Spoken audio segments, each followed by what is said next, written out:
Hello there, and welcome to Science for Sleep, where curiosity gets cozy and science takes the scenic route to slumber. Tonight, we're stepping a little farther out than usual, beyond quiet streets and ticking clocks, past the gentle glow of city lights, and into something far more distant and far more extreme. Out there, scattered across the vast dark, are stars that don't behave the way we might expect. Some grow so large they would swallow entire planetary systems without noticing. Others burn so intensely that they shine millions of times brighter than our sun, as if trying to outshine the very galaxy around them. And a few bend the rules so much that even scientists pause, tilt their heads, and say, "That's unusual." But before we wander too far into these cosmic oddities, let me ask you something simple. Where are you listening from right now, and what time is it in your part of the world? Maybe it's late evening and the day is quietly winding down.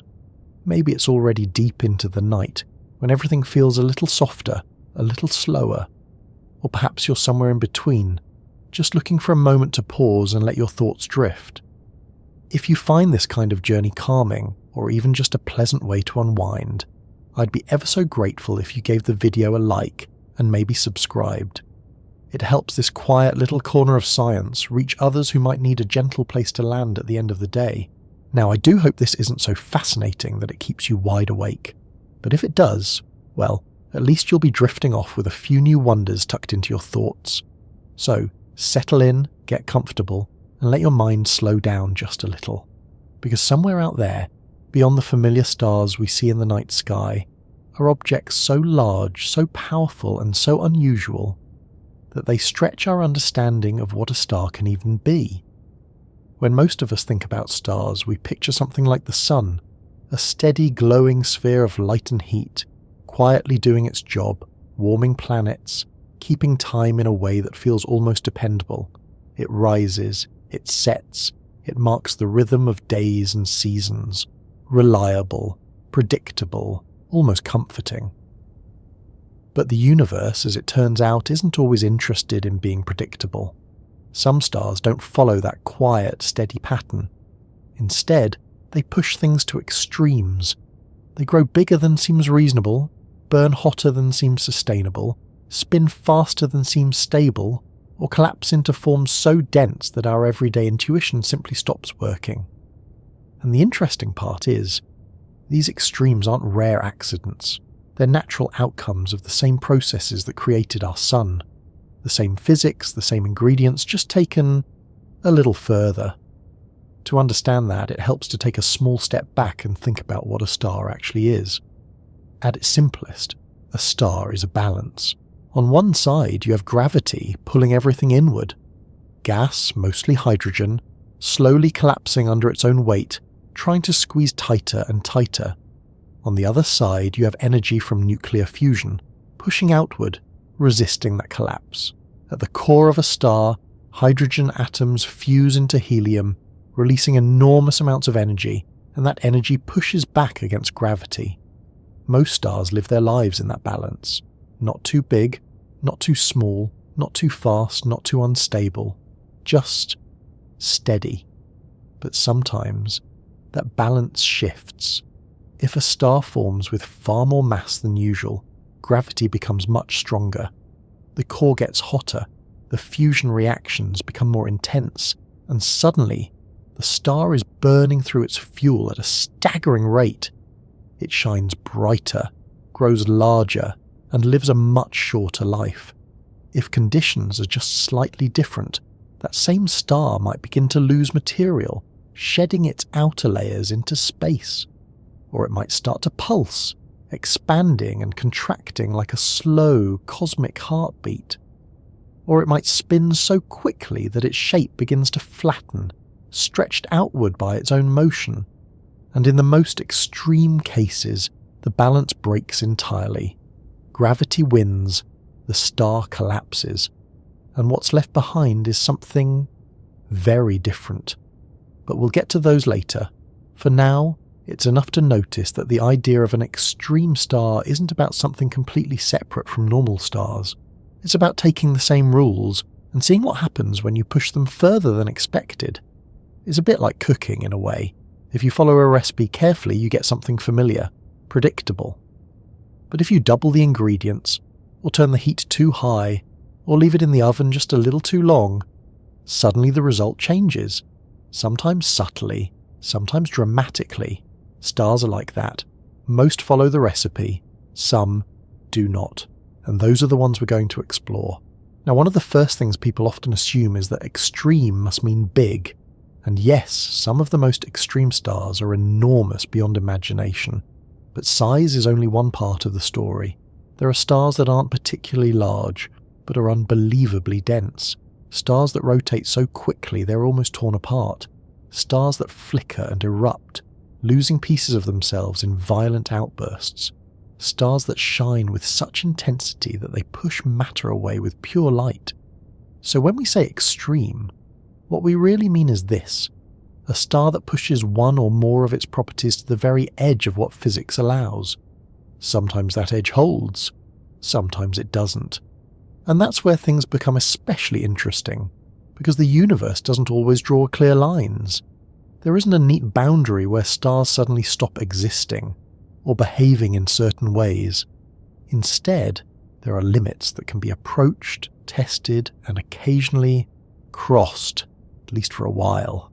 Take brightness, for example.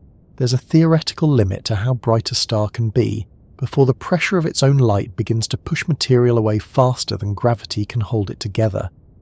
It's called the Eddington limit, and it acts like a kind of upper boundary. But some stars seem to hover right near that limit, almost as if they're balancing on a knife's edge. Too bright, and they start to tear themselves apart. Slightly dimmer, and they settle back into something more stable. That kind of delicate balance appears again and again. Mass has limits, rotation has limits, temperature has limits, and yet nature keeps finding ways to approach those limits in ways that feel almost playful, not chaotic exactly, but not entirely predictable either. And from our perspective, sitting here on a small, quiet planet, that unpredictability becomes something we can observe, measure, and slowly begin to understand. Although, even understanding has its limits. Because when we talk about stars that are hundreds or even thousands of times larger than the sun, or millions of times brighter, the numbers start to lose their meaning a little. It's one thing to say this star is large, it's another to imagine what that actually means. If a star were placed where our sun is, would it reach the orbit of Earth, Mars, Jupiter? Would it extend so far that the idea of a planetary system becomes almost irrelevant? These are the kinds of comparisons astronomers use because they give us something familiar to hold on to. Otherwise, it's just numbers. And numbers, on their own, don't always feel real. So instead, we tell stories. We compare, we imagine, we scale things up in ways that our minds can follow. And slowly, piece by piece, the picture becomes clearer. Not completely clear, of course. The universe still keeps plenty of its secrets, but clear enough that we can start to see patterns. For example, one pattern that appears again and again is this. The more extreme a star is, the less stable it tends to be. Very massive stars burn through their fuel quickly and often end their lives in dramatic ways. Extremely bright stars struggle to hold on to their outer layers. Rapidly rotating stars can distort and shed material. It's as if pushing toward the limits comes with a cost, and that cost is usually time. Extreme stars don't last very long, not in cosmic terms anyway. While a star like our Sun might shine steadily for around 10 billion years, some of the most massive stars live only a few million years before reaching the end of their lives. A brief, intense existence, bright, powerful, and short-lived, which in a quiet way adds another layer to the story. Because when we look at these stars, we're not just seeing something unusual, we're often seeing something temporary, a moment in a much longer process, a phase that will eventually pass, leaving behind something else, sometimes something smaller, sometimes something far more extreme, And that's where our journey will begin to deepen. Because so far we've only been talking about the general idea of extremes, size, brightness, instability, the outer edges of what stars can be. Something interesting happens when you begin to look a little closer at the word extreme. At first it sounds simple, almost obvious. An extreme star must just be a very big one, or a very bright one, or perhaps one that behaves in a dramatic, explosive way. And while all of those ideas point in the right direction, they don't quite capture the full picture. Because in astronomy, extreme doesn't just mean impressive, it means unusual in a very specific way. It means a star that pushes right up against the limits of what physics allows, and sometimes leans just a little beyond what we expect. And those limits, as it turns out, are not always where we first imagine them to be.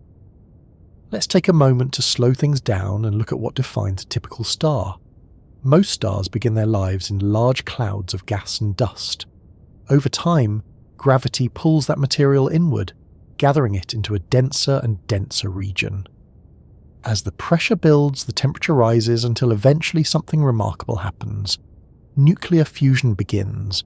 Hydrogen atoms start to fuse into helium, releasing energy, and that energy pushes outward, balancing the inward pull of gravity. That balance is what allows a star to shine steadily, sometimes for billions of years. In many ways, a star is a long-lasting negotiation. Gravity says, "Come closer." Energy says, "Not so fast." And somewhere in between, the star finds a kind of equilibrium. Most of the stars in the universe spend the majority of their lives in that balanced state. Astronomers call it the main sequence, which is a rather calm-sounding name for something that involves temperatures of millions of degrees and pressures beyond anything we experience on Earth. But compared to what comes next, it is calm. Because not all stars stay comfortably within that balance. Some are born with far more mass than usual, which changes everything from the very beginning.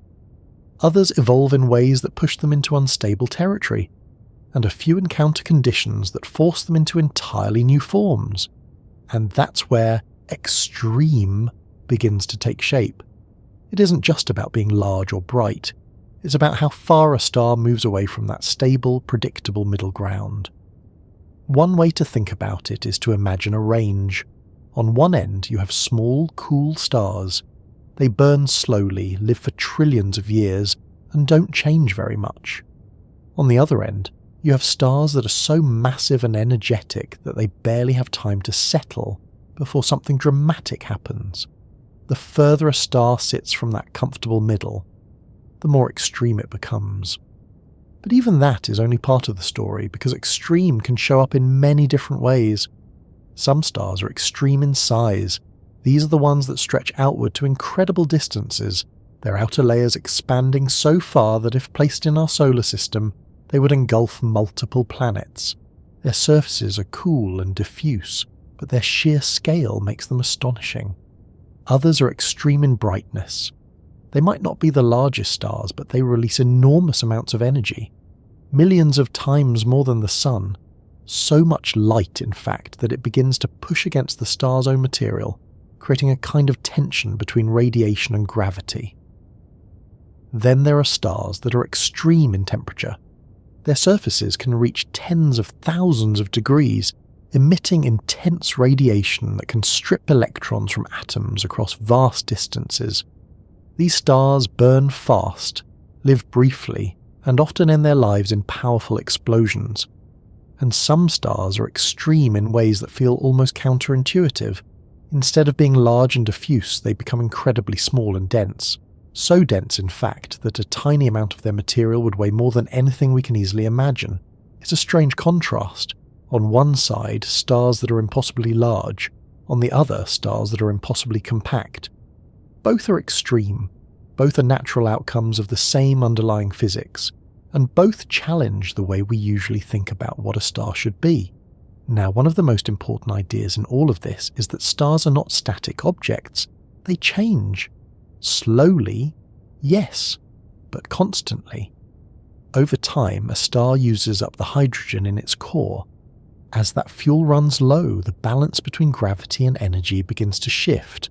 The core contracts, the outer layers expand, and the star enters a new phase of its life. For many stars, this transition is relatively gentle, but for others, it becomes dramatic. The star might swell into a giant, its outer layers drifting outward. It might begin to pulsate, expanding and contracting in cycles, or it might start shedding mass, losing parts of itself into space in powerful stellar winds. Each of these changes can push the star further away from stability, further into the realm of the extreme, and sometimes the changes don't stop there. Because if a star is massive enough, the end of its life can involve a complete collapse. Gravity takes over, pulling everything inward with overwhelming force. The core compresses, the outer layers explode outward, and what remains is something entirely different from the star that came before.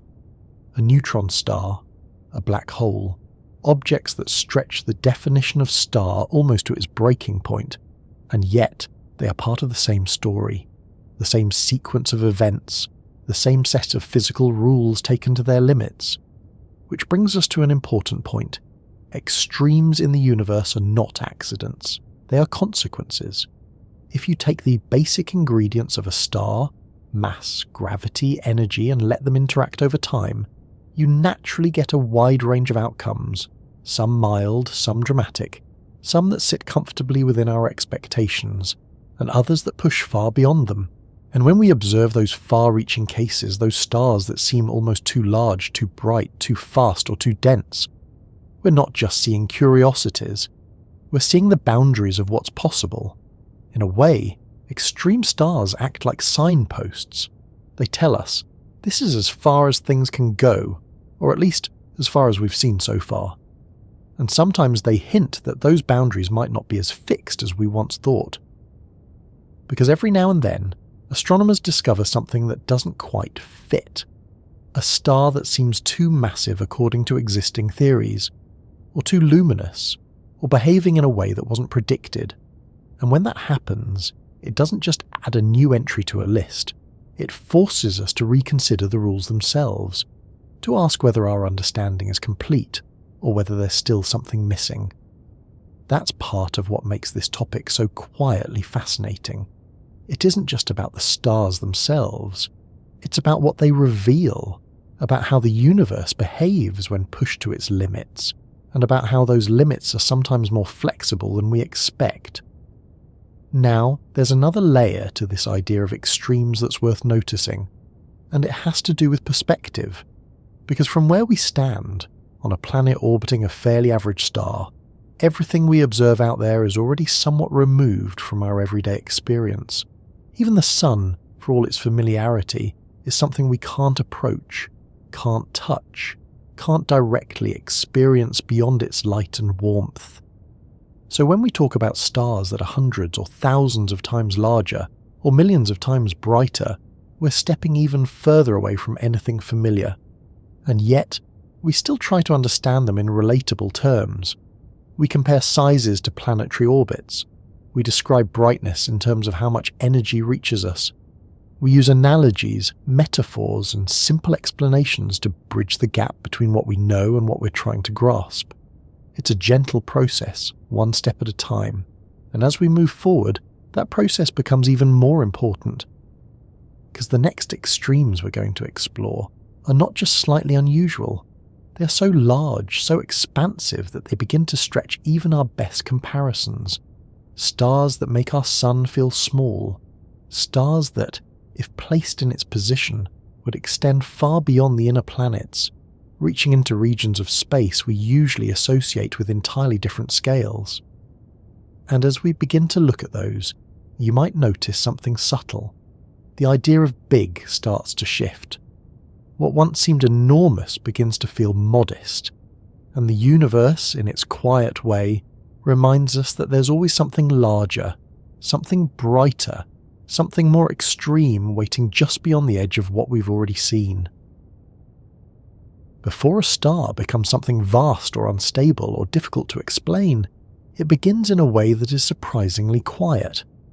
Not with an explosion, not with anything dramatic or sudden, but with a slow gathering, a gradual coming together of material that has been drifting, almost unnoticed for a very long time.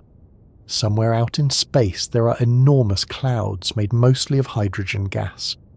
They are cold, faint, and spread out over distances so large that even calling them clouds feels a bit misleading. There's no sharp edge, no clear boundary, just a gentle fading into the surrounding darkness. These regions are often called stellar nurseries, although that name can make them sound more lively than they really are. In truth, they are calm places, still, patient. But over time, something begins to shift. Gravity, quiet but persistent, starts to pull the gas inward, not all at once and not evenly. Small variations in density, tiny clumps within the cloud begin to attract more material. Those clumps grow, slowly becoming denser than their surroundings. It's a bit like watching mist gather into droplets, although on a scale that spans light years. As more gas falls inward, the centre of each clump becomes warmer, the pressure increases, the temperature rises little by little, until eventually, deep inside that growing mass, conditions become intense enough for something remarkable to begin. Fusion. Hydrogen atoms, squeezed together with enough force, start to combine into helium, and in doing so they release energy, a steady outward push that begins to counteract gravity's inward pull. That moment, when fusion starts, is when a star is born, and in many cases the story from there is relatively gentle. The new star settles into balance, gravity pulls inward, fusion pushes outward, and for millions, or even billions of years that balance holds, the star shines steadily, not too bright, not too unstable, just quietly doing what stars do. If all stars followed that path, the universe would be a much calmer place. But not all stars begin with the same conditions. Some are born from regions of the cloud that are much denser than others. They gather more material, growing larger and heavier before fusion even begins, and that extra mass changes everything. Because mass, in the life of a star, is the deciding factor. It determines how hot the core becomes, how fast fusion proceeds, how bright the star shines, and how long it will live. A star with only a little more mass than the Sun might burn a bit brighter and live a bit shorter. But as you move further up that scale, the changes become more dramatic. Stars that are several times more massive than the Sun don't just shine more brightly, they burn through their fuel at a much faster rate. Their cores reach higher temperatures, their fusion reactions become more intense, and the balance between gravity and energy becomes more strained. And when a star becomes very massive, that balance starts to feel less like a steady agreement and more like a constant struggle. Gravity is stronger, pulling inward with greater force. Fusion is more powerful, pushing outward more intensely, and the star sits in between, trying to hold itself together. In many cases, it succeeds, for a while. But there's a point where things begin to shift, because as the core gets hotter, the energy produced doesn't just push outward gently. It begins to exert pressure in a more direct way. Light itself starts to matter. Photons, the particles of light produced in enormous numbers inside the star, begin to push against the outer layers, not metaphorically, but physically. Each photon carries momentum, and when there are enough of them, that momentum adds up. For most stars, this effect is small. For very massive stars, it becomes significant, and for the most extreme ones, it becomes a defining feature. There is, in fact, a kind of upper boundary to how bright a star can be before its own light begins to push material away faster than gravity can hold it in. As we touched on earlier, this is known as the Eddington limit. A star approaching that limit exists in a delicate state. Too much energy, and its outer layers begin to drift away into space, too little, and gravity pulls everything inward more tightly, and some stars spend part of their lives right at that edge, not exploding, not collapsing, but slowly losing themselves. It's a curious idea. A star, not ending suddenly, but gradually shedding its outer layers, almost like a slow exhale. Material drifting outward, forming vast clouds around the star, while the core continues to burn intensely at the centre. These stellar winds, as they're called, can be incredibly powerful. They carry away enormous amounts of mass over time, reshaping the star's structure and influencing everything that comes next. And this is where the idea of going too far begins to take on a more specific meaning. Because in the early stages, more mass simply means more energy, more brightness, more intensity. But beyond a certain point, that extra mass begins to create instability. The star becomes harder to maintain. Its outer layers are less tightly bound. Its energy output becomes more difficult to regulate. And instead of settling into a long, steady life, the star begins to behave in ways that are less predictable. Some of these stars expand dramatically, becoming enormous in size. Their outer layers cool and spread out, while the core remains intensely hot. Others remain compact but extremely bright, radiating energy at a staggering rate. And a few begin to pulse, expanding and contracting over time, their brightness rising and falling in cycles, not violently but noticeably, a kind of slow rhythm, driven by the interplay between pressure, gravity and energy. These pulsations can be stable for a while, but in the most massive stars, even that stability doesn't last. Because as the star continues to evolve, its core begins to run out of hydrogen. And when that happens, the balance that has been holding everything together starts to change again. The core contracts, the temperature rises even further, and new forms of fusion begin, helium fusing into heavier elements. Then, in the most massive stars, even heavier elements forming in successive stages: carbon, oxygen, neon, silicon, each step happening faster than the last. It's a cascade, a sequence of burning phases, each one shorter and more intense than the one before. And all the while, the outer layers of the star respond, expanding, contracting, shedding material, adjusting to the changes happening deep inside. By this point, the star is no longer a quiet, stable object. It's dynamic, changing, pushing itself closer and closer to the limits of what it can sustain. And eventually something gives. But before we reach that point, it's worth pausing for a moment and considering just how different these stars are from something like our Sun. The Sun burns steadily. It has enough mass to sustain fusion, but not so much that it becomes unstable. It will live for billions of years, slowly evolving, but never reaching the extremes we're describing here. The stars we're talking about now, they live fast. They begin with enormous mass, burn through their fuel at incredible rates, and experience dramatic changes over relatively short periods of time. In cosmic terms, they are brief. But during that brief time, they shape their surroundings in powerful ways. Their intense radiation affects nearby gas and dust. Their stellar winds push material outward, influencing the formation of new stars. And when they finally reach the end of their lives, the way they do so can seed the universe with heavy elements. In a sense, these extreme stars are both creators and destroyers.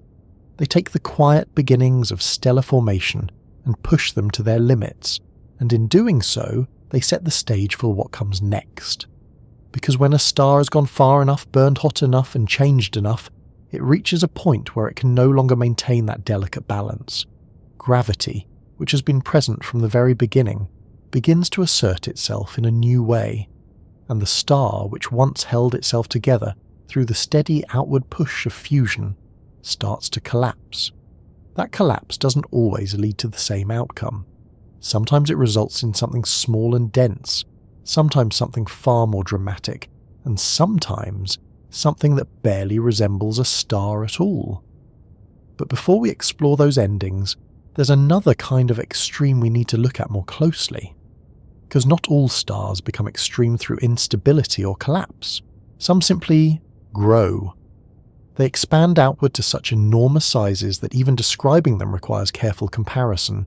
stars so large that if placed where our Sun is, they would extend beyond the orbit of Mars, or Jupiter, or even further.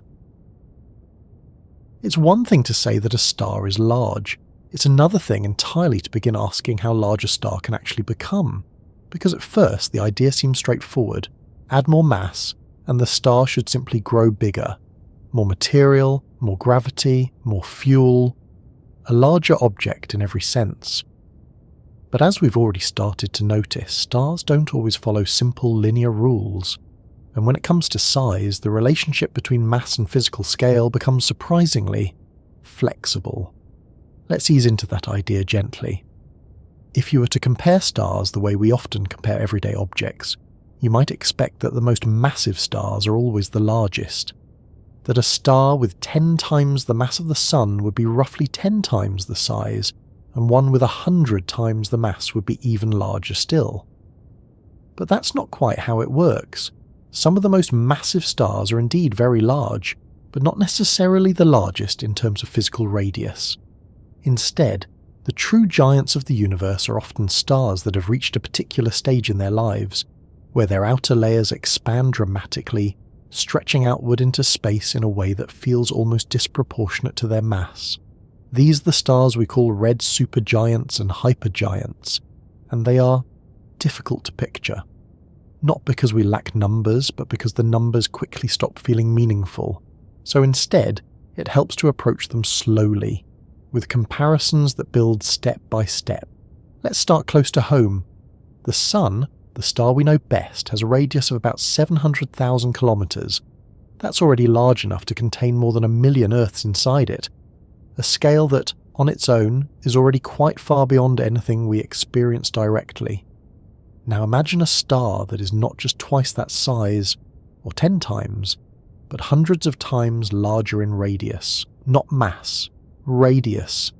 A sphere so vast that if you placed it at the centre of our solar system, its surface would stretch far beyond the orbit of Mercury, then Venus, then Earth, and keep going. It's at this point that the idea of big starts to shift, because we're no longer talking about something that sits comfortably at the centre of a planetary system. We're talking about something that would replace that system entirely. Now, how does a star become that large? The answer lies in what happens after it has spent much of its life burning hydrogen in its core. As that hydrogen begins to run out, the core contracts under gravity. It becomes hotter and denser, and this change in the core affects the outer layers of the star in a profound way. Instead of remaining compact, the outer layers begin to expand, slowly at first, then more dramatically. The star swells. Its surface cools slightly as it expands, giving it a reddish appearance, which is why these stars are called red supergiants. But despite that cooler surface, the star as a whole remains incredibly luminous because of its sheer size. It's a curious combination. Cooler on the outside, yet vastly larger, less dense yet more expansive, and in some cases the expansion becomes so extreme that the star reaches sizes that feel almost unreasonable. But there are limits, or at least there are pressures that resist that expansion. As a star grows larger, its outer layers become more loosely bound. Gravity has a harder time holding on to that material, especially when the star is also producing enormous amounts of radiation from its core. That radiation, as we've discussed, pushes outward, and at a certain point the balance becomes delicate. Too much outward pressure, and the star begins to lose material. Too little, and gravity pulls everything inward again. So these giant stars exist in a kind of extended, fragile state. They are large, yes, but also tenuous. Their outer layers are not solid or sharply defined. They are diffuse, slowly drifting, and often being carried away by stellar winds that can span vast distances. If you could somehow approach one of these stars, which of course we cannot, you wouldn't encounter a clear surface the way you might expect. Instead, you would pass through layers of gas that gradually become denser as you move inward, a fading boundary rather than a solid edge. And this is where the idea of largest becomes a little more nuanced, because measuring the size of such a star isn't as simple as measuring a sphere with a clear surface. A Astronomers have to define where the star effectively ends, which depends on how they interpret those outer layers. Even so, some stars stand out so clearly that their scale is undeniable. They're not just large, they're enormous in a way that reshapes our sense of proportion. Now, as these stars expand, something else begins to happen. Their internal structure becomes more complex. Instead of a single, simple fusion process, they begin to host multiple layers of fusion, like nested shells, hydrogen burning in one region, helium in another, and in the most massive cases, even heavier elements forming deeper within. It's a bit like an onion, with different layers each undergoing their own processes. And this layered structure contributes to the star's instability. Energy flows outward through these layers, interacting in ways that can cause the star to pulse, to shed material, or to shift in brightness over time. So while we often think of these giant stars as static, they are anything but.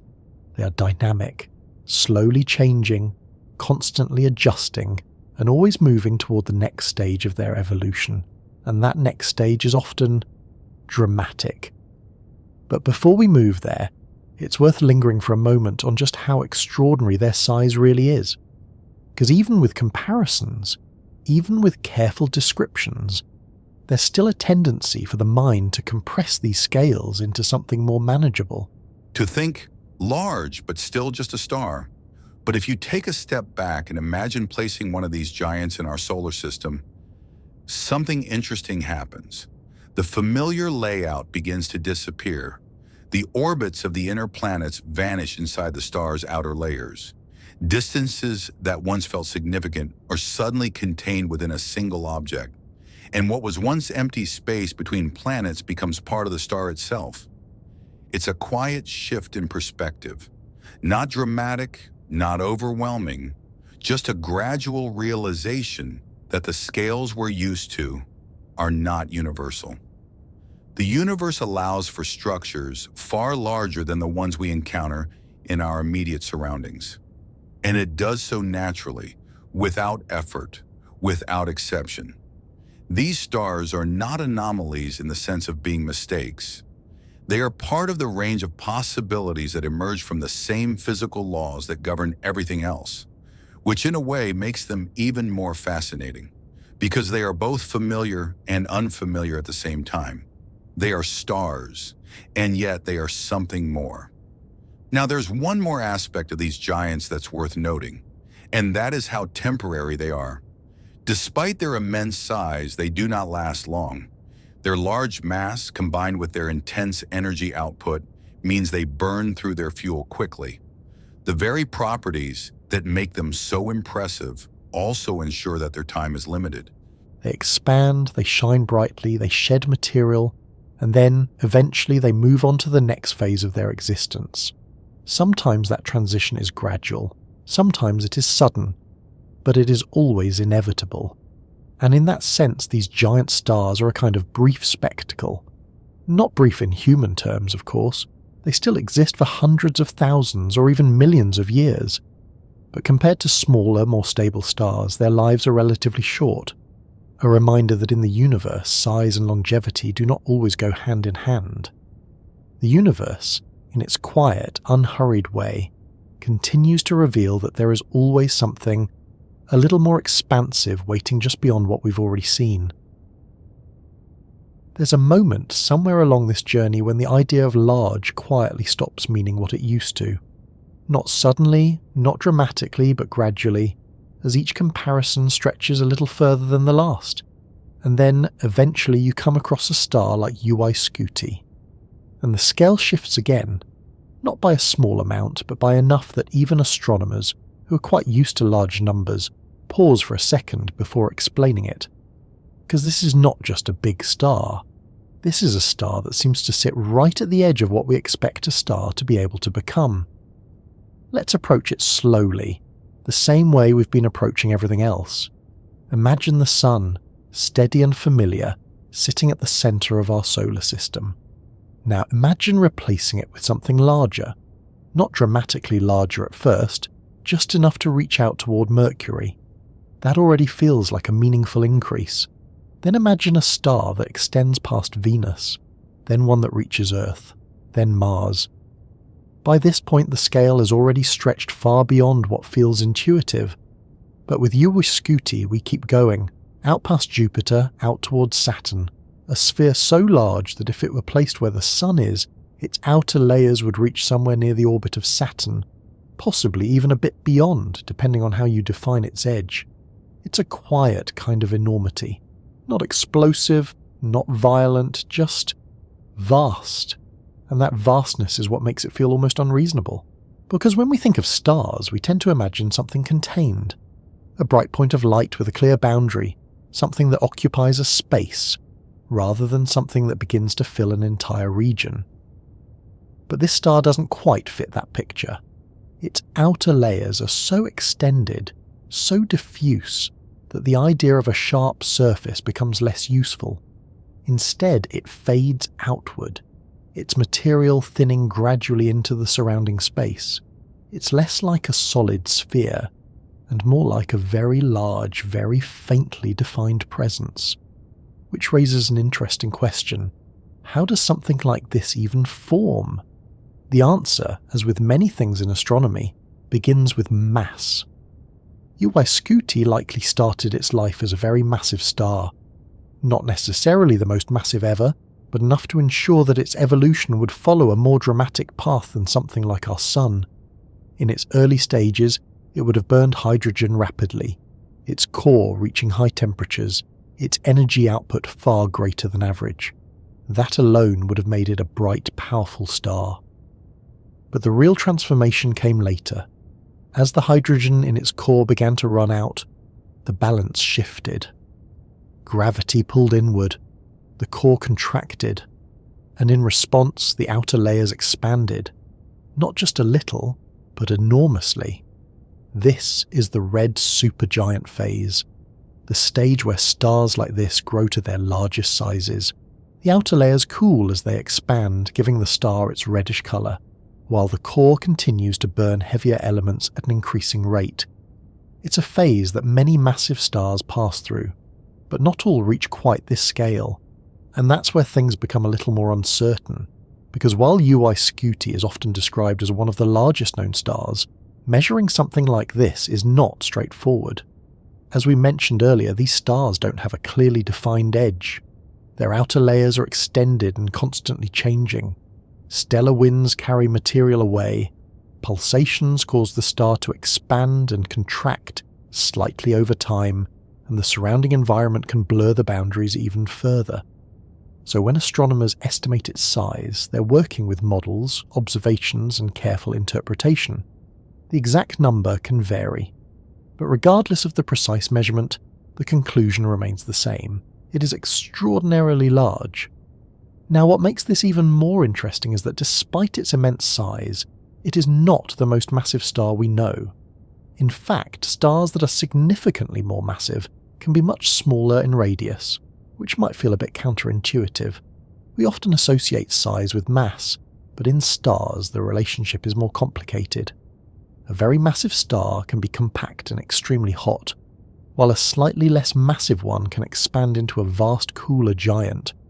So UY Scuti represents a particular kind of extreme, not the heaviest, not the brightest, but one of the most expansive, and that distinction matters, because it shows us that extreme is not a single scale. It's a collection of different limits, each one describing a different way a star can push beyond the ordinary. Now, there's another detail about this star that's worth lingering on for a moment, and that is how unstable it is. Not in a chaotic, explosive sense, at least not constantly, but in a more gradual, ongoing way. Stars of this size cannot hold on to their outer layers perfectly. The gravity at their surface is relatively weak compared to the energy pushing outward. As a result, material is continuously being lost into space, a slow shedding, a quiet release of gas that drifts away, forming clouds around the star and enriching the surrounding region with heavier elements. Over time, this process changes the star. It loses mass, its structure evolves, and eventually it will move on to the next stage of its life, which for a star like this is not a gentle ending, but will take our time getting there. For now, it's enough to notice that even something as enormous as UY Scuti is not permanent. It exists for a while in this extended, almost fragile state, and then it changes, just like everything else in the universe. Now, if you step back for a moment and think about what we've just explored, something subtle begins to emerge. We started with the idea of a typical star, then we moved to larger ones, then to giants, and now to something that feels almost excessive in its scale. And yet at each step the transition has been gradual. No sudden jump, no clear boundary where stars suddenly become too big. Just a continuous progression, a gentle stretching of possibilities. And that's what makes this so quietly fascinating, because it suggests that the universe doesn't operate with hard limits in the way we might expect. Instead, it allows things to approach those limits, to explore them, to exist right at the edge for a time, and occasionally to surprise us by going just a little further. As you let that idea settle, you might find yourself picturing that enormous sphere again, stretching out across what we usually think of as empty space. A star that doesn't just sit in the sky, but quietly fills a vast region around it, and from there it becomes natural to wonder, if stars can become this large, what happens when they become this bright? Because size is only one way to push the limits. There are stars that, while smaller in radius, release so much energy that they outshine entire regions of their galaxy. At some point, as you continue drifting through these ideas, size begins to feel almost gentle. Not small, of course. The giants we've just explored are anything but small, but there's something about their vastness that feels calm, even when it stretches across unimaginable distances. Brightness, on the other hand, has a different character. It's not about how far something reaches, it's about how intensely it shines. And when a star begins to push that intensity to its limits, the story becomes a little more delicate. Because there is such a thing as shining too brightly. Not in the sense of being impressive, but in the sense of becoming difficult to hold together. Let's ease into that. When we look at the sun, it feels bright. Comfortably so. It provides light and warmth, enough energy to support life here on Earth, but not so much that it overwhelms everything around it. And yet, even the sun is releasing an extraordinary amount of energy every second, enough to power entire civilizations many times over if we could somehow capture it.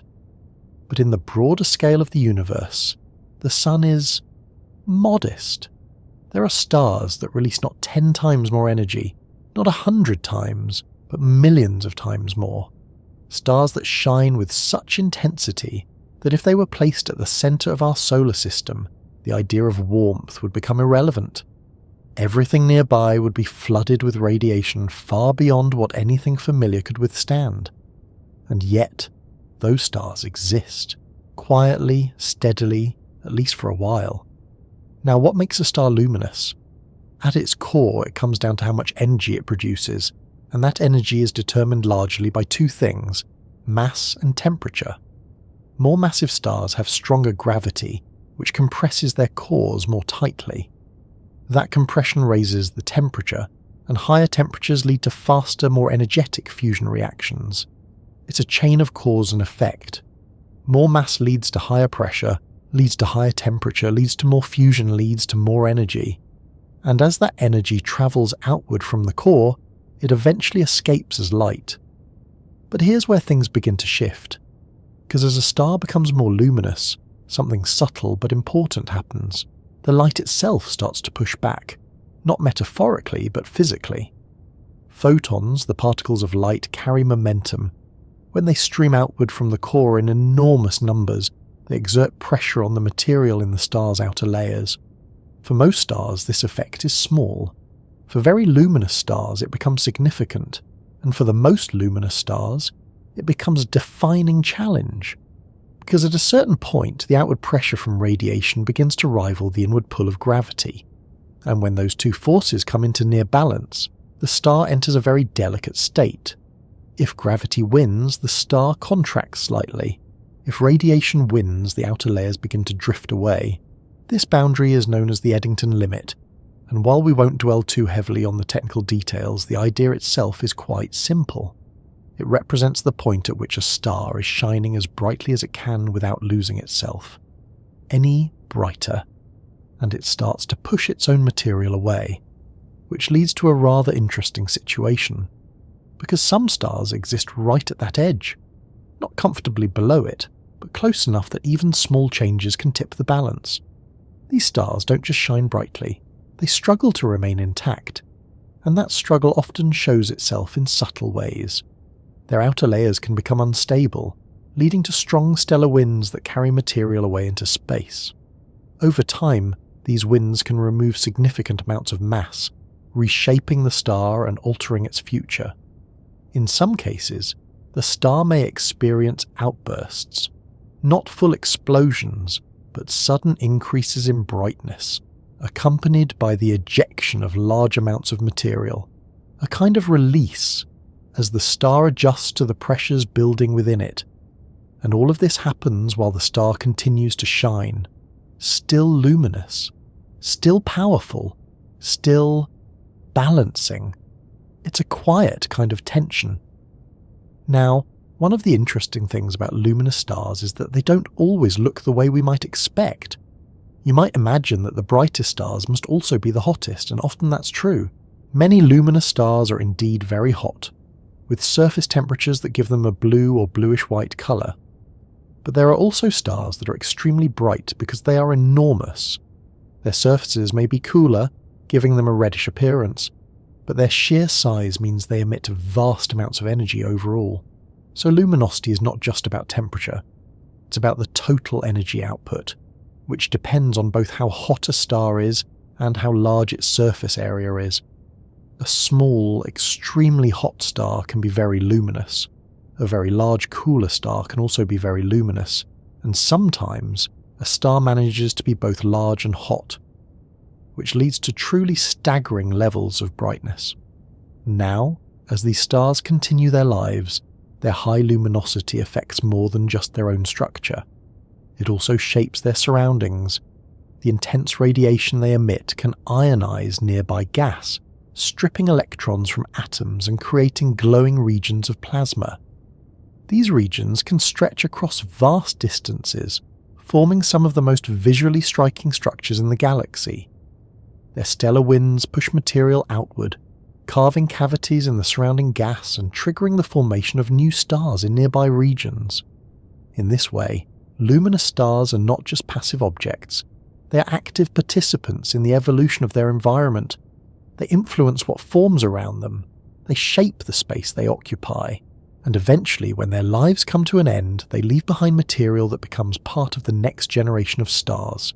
It's a cycle, a quiet continuity that connects one stage to the next. But before we reach those endings, there's still more to notice about the stars themselves, because living near the edge of the Eddington limit is not something that can be maintained indefinitely. Over time, the loss of mass through stellar winds reduces the star's gravity. As that happens, the balance shifts again. The star may become less stable, its brightness may vary, its structure may change, and in some cases it may enter a phase where its behaviour becomes more unpredictable. Not chaotic in a sudden sense, but less steady, more prone to variation. And that brings us gently toward a particular kind of star that embodies this idea quite clearly.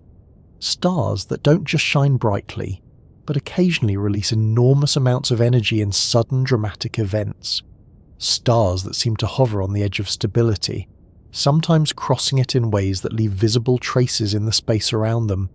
We'll take our time with those, because they represent another step along this path, another way in which stars can push beyond the ordinary. And as we move toward them, you might notice that the idea of too bright begins to feel less like a limit and more like a threshold, a point where the nature of the star begins to change, not abruptly, but enough that the quiet balance we started with feels like something from a much earlier stage. And as that shift unfolds, the universe continues its gentle pattern, exploring its own possibilities, one extreme at a time.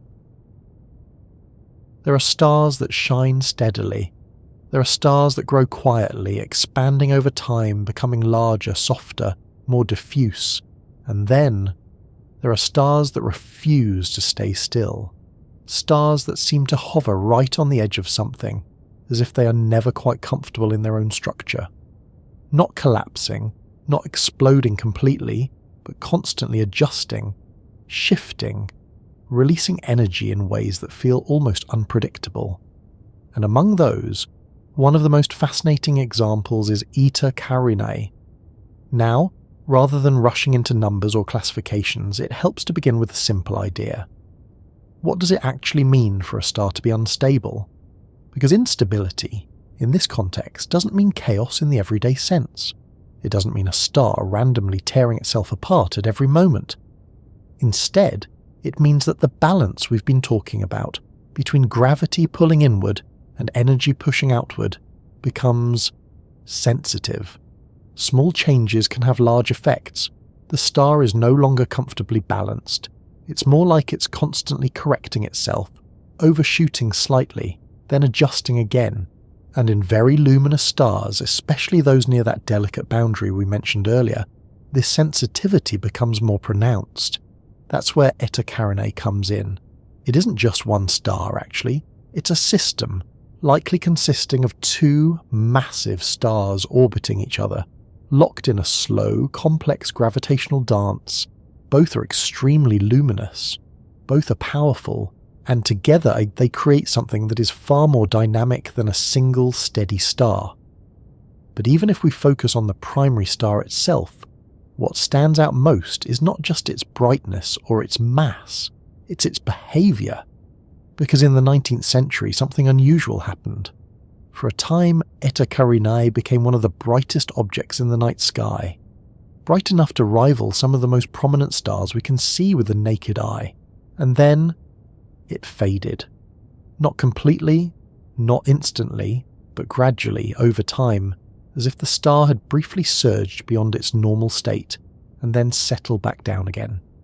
This event is often referred to as the Great Eruption. And what makes it so intriguing is that it wasn't a supernova.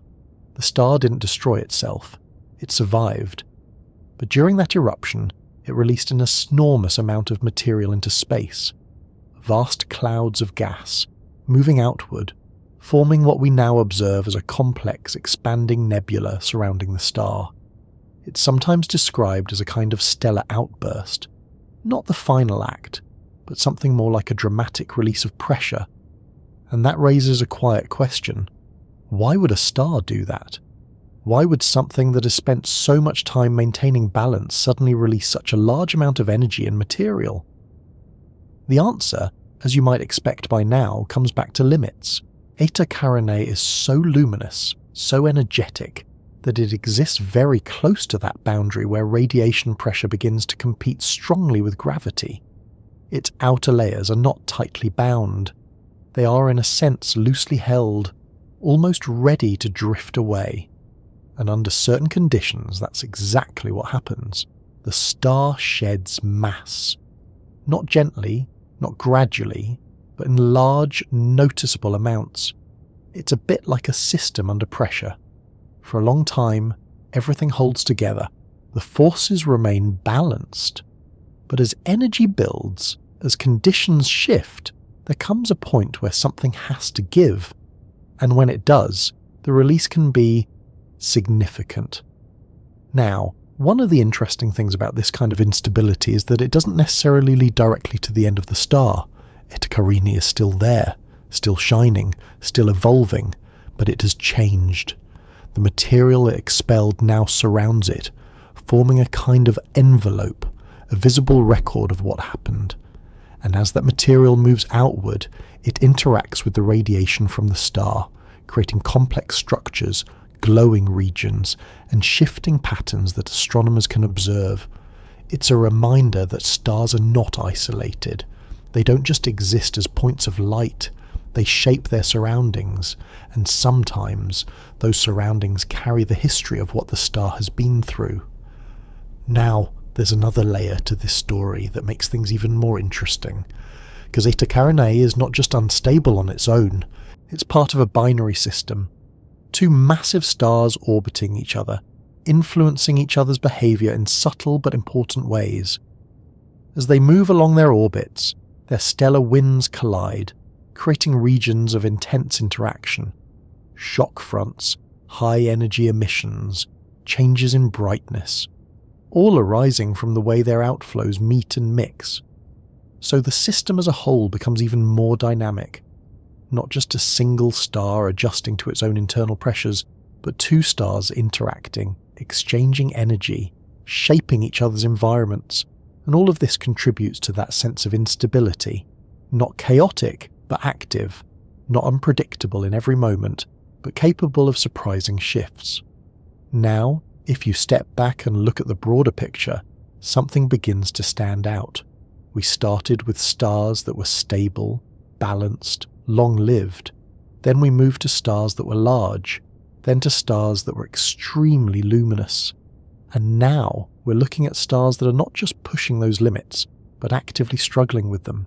Stars that can't quite maintain the same steady state, and instead, they respond. They release energy. They shed mass. They change. And in doing so, they reveal something important about how the universe behaves at its edges. Because stability is not always guaranteed.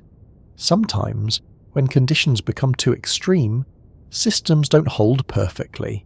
They adapt, they adjust, they release what they can't contain, and then they continue. That's what makes Eta Carinae such a compelling example. It's not just extreme in one sense, it's a combination of extremes: high mass, high luminosity, strong stellar winds, binary interaction, all coming together in a system that feels almost restless. And yet, even here, there is a kind of continuity. The star hasn't ended. It hasn't reached its final state. It's still in the process of becoming whatever it will eventually be, and that process is ongoing. Something subtle begins to change when a star reaches the kinds of extremes we've been exploring. Up to this point, we've mostly been thinking of stars as things that hold themselves together. Gravity pulling inward, energy pushing outward, a balance that keeps everything contained within a single glowing sphere. But that picture doesn't always hold, because some stars don't just shine, they shed. Not all at once, not in a single dramatic event, but gradually, continuously, like a quiet, ongoing release. And over time, that release becomes part of the star's story. Let's ease into that idea. If you imagine the sun, it feels stable, self-contained. Its light reaches us, its warmth fills our days, but the sun itself seems unchanged, almost permanent in its presence. And yet, even the sun is losing material. A very small amount, carried away by what we call the solar wind. A steady stream of particles flowing outward into space. It's gentle, relatively speaking, and over the sun's lifetime it doesn't change things dramatically, but it's there. A reminder that stars are not completely sealed systems. Now take that idea and increase it. Not a little, but by orders of magnitude. Because in more massive, more luminous stars, the winds are not gentle, they are powerful. The energy produced in the core is so intense that it drives streams of particles outward at high speeds. Not just a light breeze, but a continuous outflow of gas moving away from the star and into the surrounding space. These are stellar winds, and in extreme stars they become one of the most important processes shaping both the star and its environment. Instead of holding on to all of their material, these stars are constantly losing it. A slow unravelling, a quiet dispersal, and over time the amount lost can be enormous. Let's pause there for a moment, because it's easy to hear losing mass and imagine something small, something gradual that doesn't really matter. But in the case of the most extreme stars, the amount of material carried away by stellar winds can be significant enough to change the star's evolution entirely. It's not just a surface effect, it reaches deep into the structure of the star itself. Now, why does this happen? The answer, once again, brings us back to energy. In very luminous stars, the radiation coming from the core is so strong that it doesn't just escape freely, it interacts with the outer layers, transferring momentum, pushing particles outward. Imagine standing in a strong wind, feeling the air push against you. Now imagine that wind is made of light itself, and instead of brushing against your skin, it's pushing against individual atoms, encouraging them to drift away from the star. It's a strange image, but it captures the essence of what's happening. The star is, in a sense, blowing itself apart, not violently, not instantly, but steadily, and the more luminous the star, the stronger that outward push becomes. For some stars, especially those near the upper limits of brightness, this process becomes so effective that it begins to dominate their evolution. They can lose a significant fraction of their mass over time, which leads to an interesting consequence, because as the star loses mass, its gravity weakens, and as its gravity weakens, it becomes even easier for material to escape, a kind of feedback loop. Mass loss leads to weaker gravity, which leads to more mass loss, and so the process continues. Now, this doesn't happen in exactly the same way for every star. Some stars lose mass in a relatively steady flow, a continuous wind that carries material outward at a consistent rate.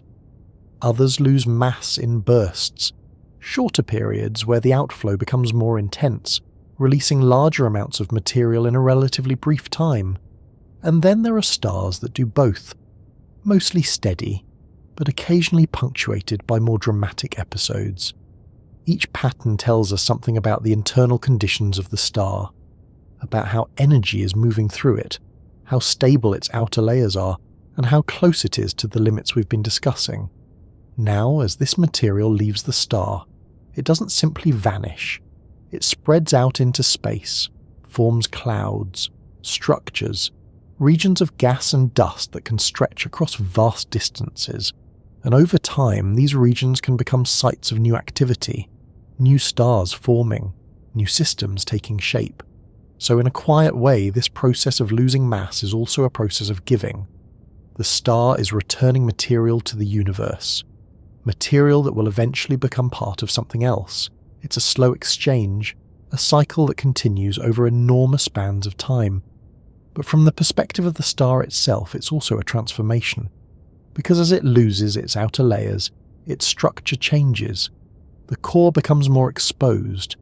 The balance between gravity and energy shifts again, and the path the star will follow from that point onward becomes different from what it would have been otherwise. This is particularly important for the most massive stars. Without mass loss, their evolution would follow one set of outcomes. With it, those outcomes can change significantly. The final stages of their lives, the type of explosion they might undergo, the kind of remnant they leave behind, all of these can be influenced by how much mass they lose along the way. So stellar winds are not just a side effect, they are a central part of the story. Now, there's another aspect of this process that's worth noticing, and that is how it changes the way we think about what a star is. Because if a star is constantly losing material, constantly interacting with its surroundings, constantly shaping the space around it, then it's not just an isolated object. It's part of a larger system, a source of energy, yes, but also a source of matter, and that matter doesn't stay close. It travels, it spreads. It becomes part of the interstellar medium, the vast, diffuse material that fills the space between stars, and from that medium, new stars eventually form, which brings us back in a gentle way to where we started, with clouds of gas slowly gathering, eventually forming new stars. Material that was once part of an older star becomes part of a new one. A quiet continuity. Now, if you picture that process, you might begin to see these extreme stars in a slightly different light, not just as large or bright or unstable, but as transitional, stars that are actively reshaping themselves and their surroundings, stars that are, in a sense, in the process of becoming something else, and that something else often lies at the far end of the stellar life cycle, because as a star continues to lose mass, continues to burn through its fuel, continues to evolve, it moves closer to its final stages. stages where the balance that has held it together for so long begins to break down entirely. You might notice how each new extreme adds another layer to the story, not replacing what came before, but building on it, showing, piece by piece, just how many different ways a star can move beyond the ordinary. Now, instead of growing larger, or brighter, or gradually losing themselves into space, there is another path a star can take toward the extreme. It can spin. And at first, that doesn't sound particularly unusual. After all, everything in space rotates in some way.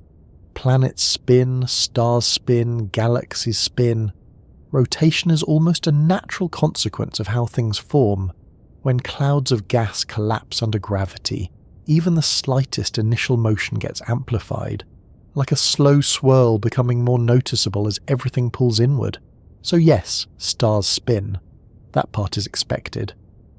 But just like everything else we've explored so far, the interesting question is not whether they spin, it's how far that spinning can go. Let's begin gently. Imagine a star rotating slowly, taking days or even weeks to complete one full turn. From the outside, it would still look like a nearly perfect sphere. The rotation would be there, but subtle, not something that dramatically changes its shape or behaviour. Now imagine that same star spinning faster, hours per rotation instead of days. The outer layers begin to feel it. Not strongly at first, but enough that the star is no longer perfectly symmetrical. The equator, the middle region, begins to bulge outward slightly, while the poles remain closer to the centre. A small distortion, but noticeable. And as the rotation continues to increase, that distortion becomes more pronounced, because rotation introduces something new into the balance we've been talking about. Not just gravity pulling inward and energy pushing outward, but also centrifugal force, the effect that pushes material outward as the star spins. You can think of it the way you might feel on a spinning ride, where everything seems to be pulled away from the centre.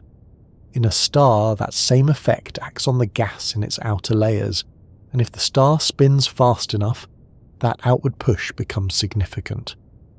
Now here's where things become interesting, because there is a limit, a point where the rotation becomes so fast that the outward force at the equator begins to match the inward pull of gravity. At that point, the star is on the edge of losing material. If it spins any faster, it can no longer hold on to its outer layers. They begin to drift away.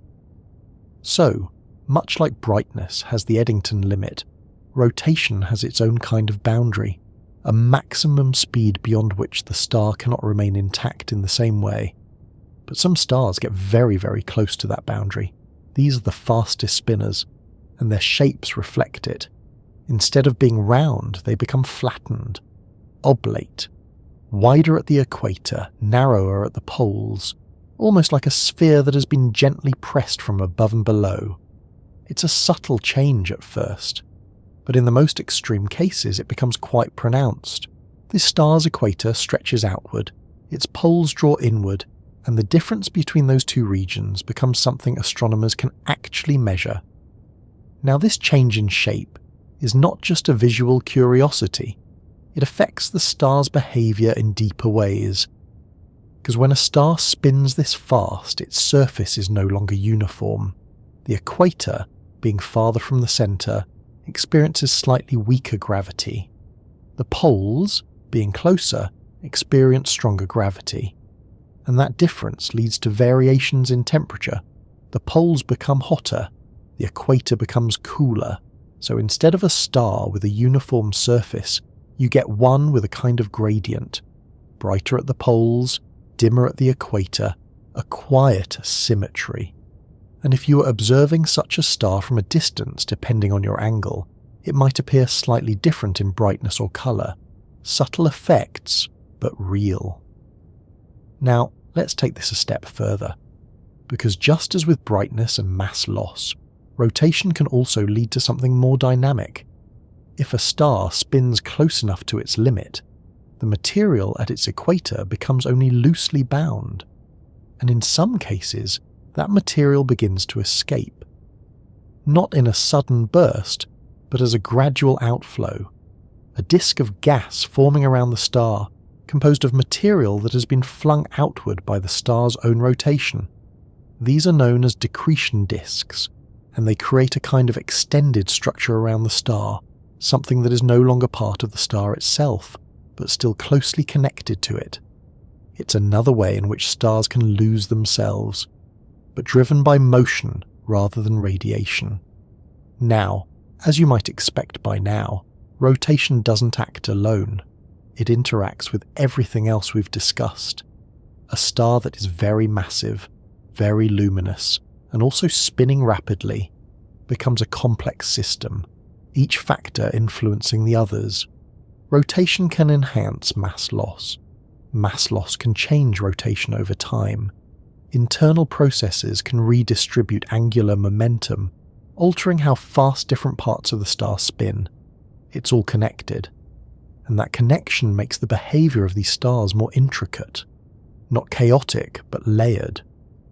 Now there's another aspect of rotation that's worth noticing, and that is how it changes over time. Stars are not born spinning at their final speeds. Their rotation evolves. In some cases, stars start out spinning relatively fast and gradually slow down as they lose mass or interact with their environment. In other cases, interactions with nearby stars, especially in binary systems, can transfer angular momentum, causing a star to spin up, becoming faster over time. So the rotation we observe is not just a fixed property. It's part of the star's history, a record of how it formed, how it evolved, and what it has interacted with along the way, and in the most extreme cases, that history leads to rotation rates that are almost difficult to imagine. Stars completing a full rotation in a matter of hours, equatorial speeds reaching hundreds of kilometers per second, material at the surface moving so quickly that it's only just held in place by gravity, and yet still stable, still shining, still part of the quiet, ongoing rhythm of the universe. Now, if you step back and look at what we've explored so far, something begins to take shape. We've seen stars that grow to enormous sizes, stars that shine with incredible brightness, stars that lose mass through powerful winds, and now stars that spin so fast they begin to reshape themselves, each one pushing a different boundary, each one showing a different way in which the familiar idea of a star can stretch beyond what we expect. And yet, all of these extremes share something in common. They are still, at their core, stars, still governed by the same fundamental processes, still part of the same broader story, which, in a quiet way, makes the extremes feel less like exceptions and more like extensions. Natural outcomes of the same rules, explored more fully.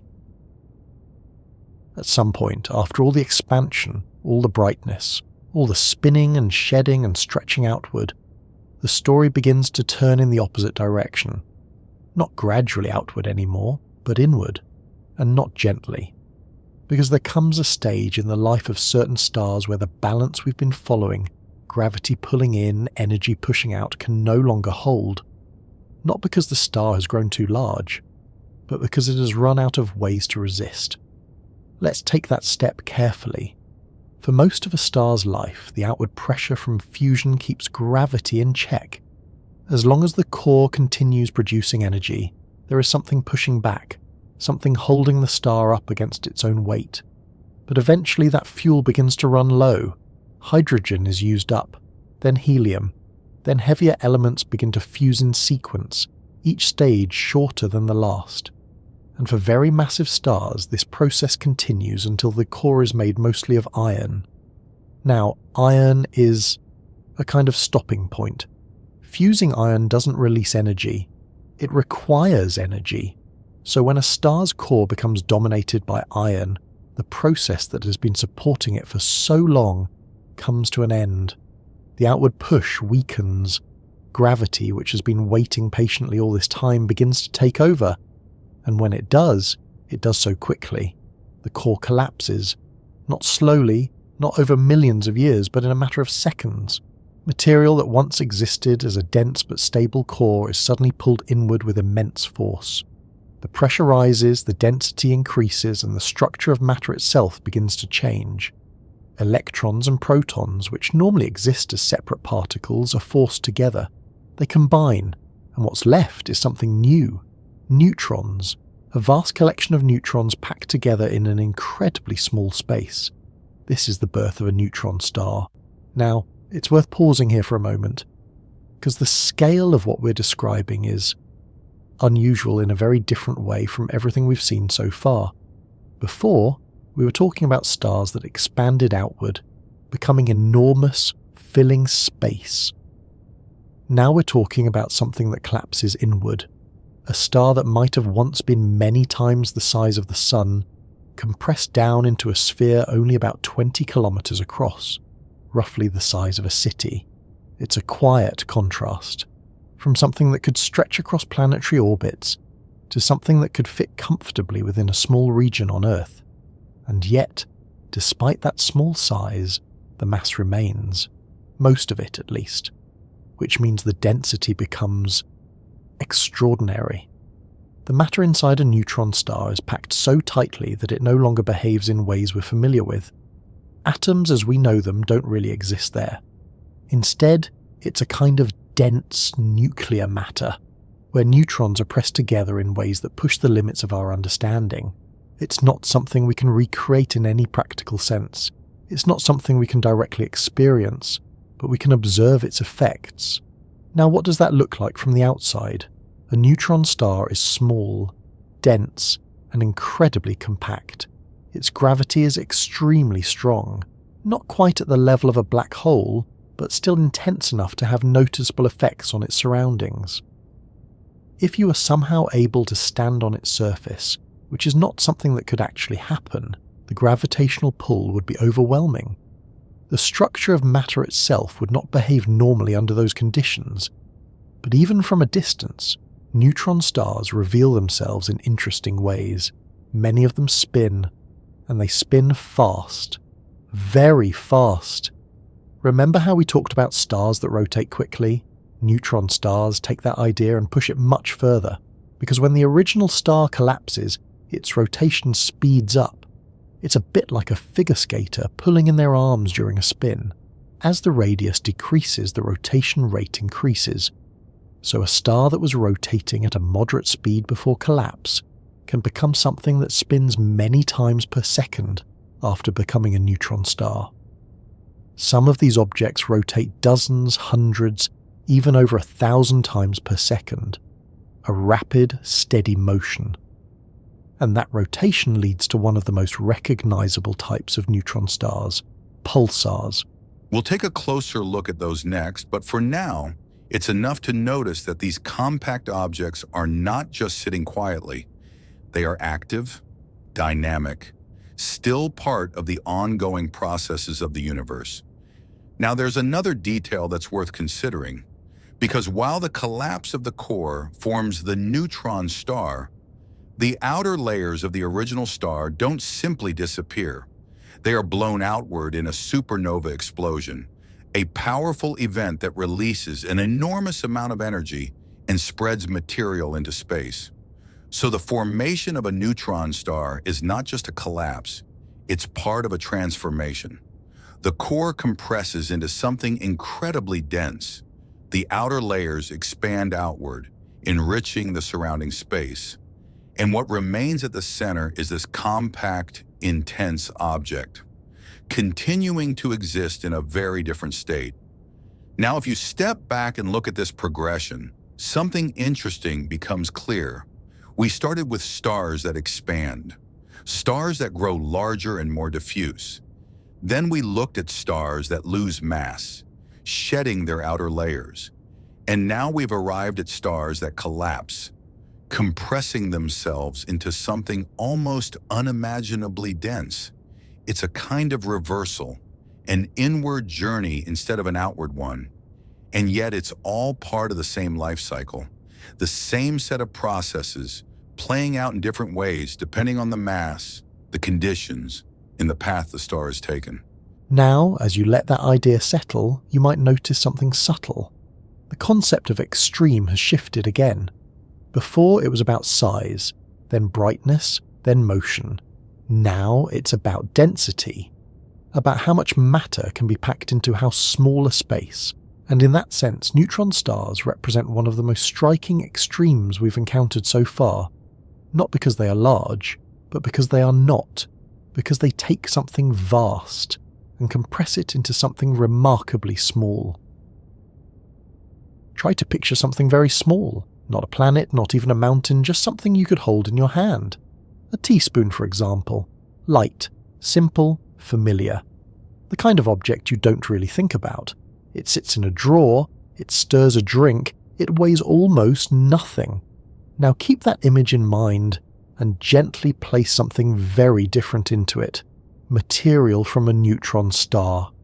And suddenly, that same teaspoon becomes something else entirely, because the amount of matter contained within that tiny volume would weigh more than anything we encounter in everyday life, more than a mountain, more than a large city, more than you could meaningfully compare to anything on Earth, without the numbers becoming almost abstract again. So instead of rushing into those numbers, let's slow down and build toward it in a way that feels a little more grounded.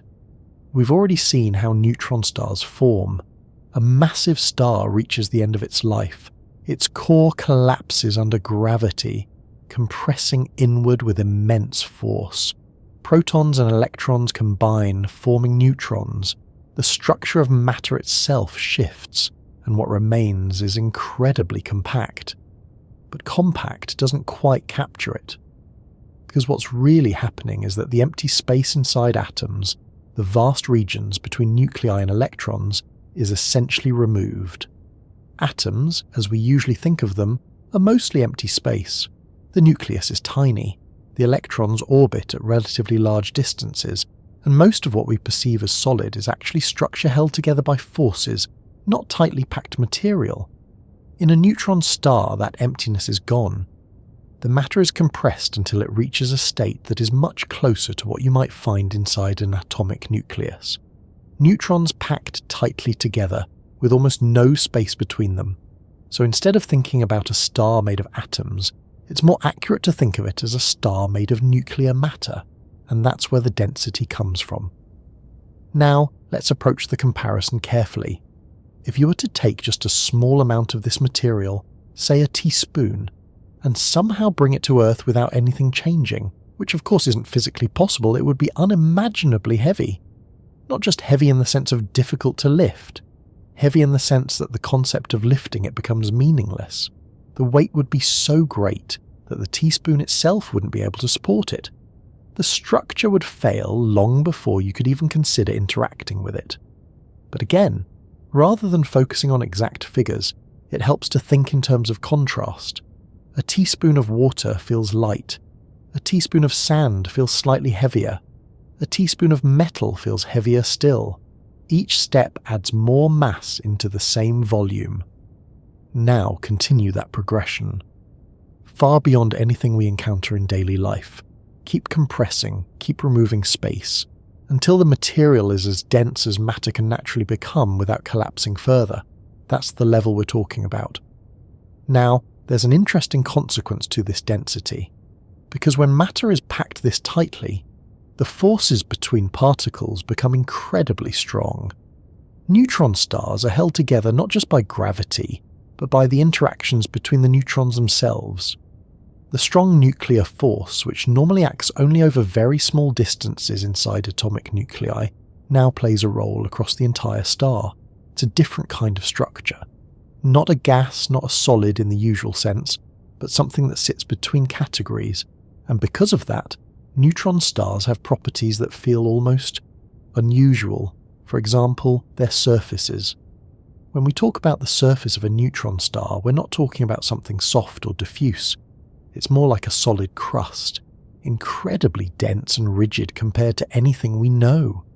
Beneath that crust, the matter becomes even stranger. Some models suggest that the interior may behave like a kind of superfluid, where particles move in ways that don't follow the usual rules of friction and resistance. So even though the star is incredibly dense and compact, it's not uniform, it has layers. each with its own properties, each shaped by the extreme conditions inside. Now, there's another aspect of neutron star density that's worth noticing, and that is how it affects gravity. Because even though neutron stars are small in size, their mass is still significant, often greater than that of the Sun. So you have a large amount of mass concentrated into a very small volume, and that concentration leads to strong gravitational effects. Not quite enough to form a black hole, but still intense.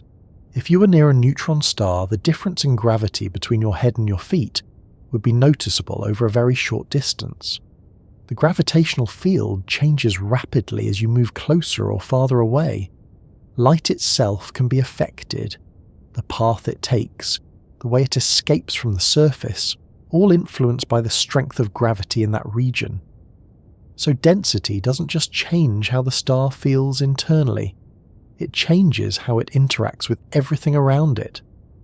Now, let's return to that teaspoon for a moment, because it's an example that often stays with people, not because it's precise, but because it bridges the gap between the unfamiliar and the familiar. It takes something we can picture and gently stretches it into something we can't quite grasp.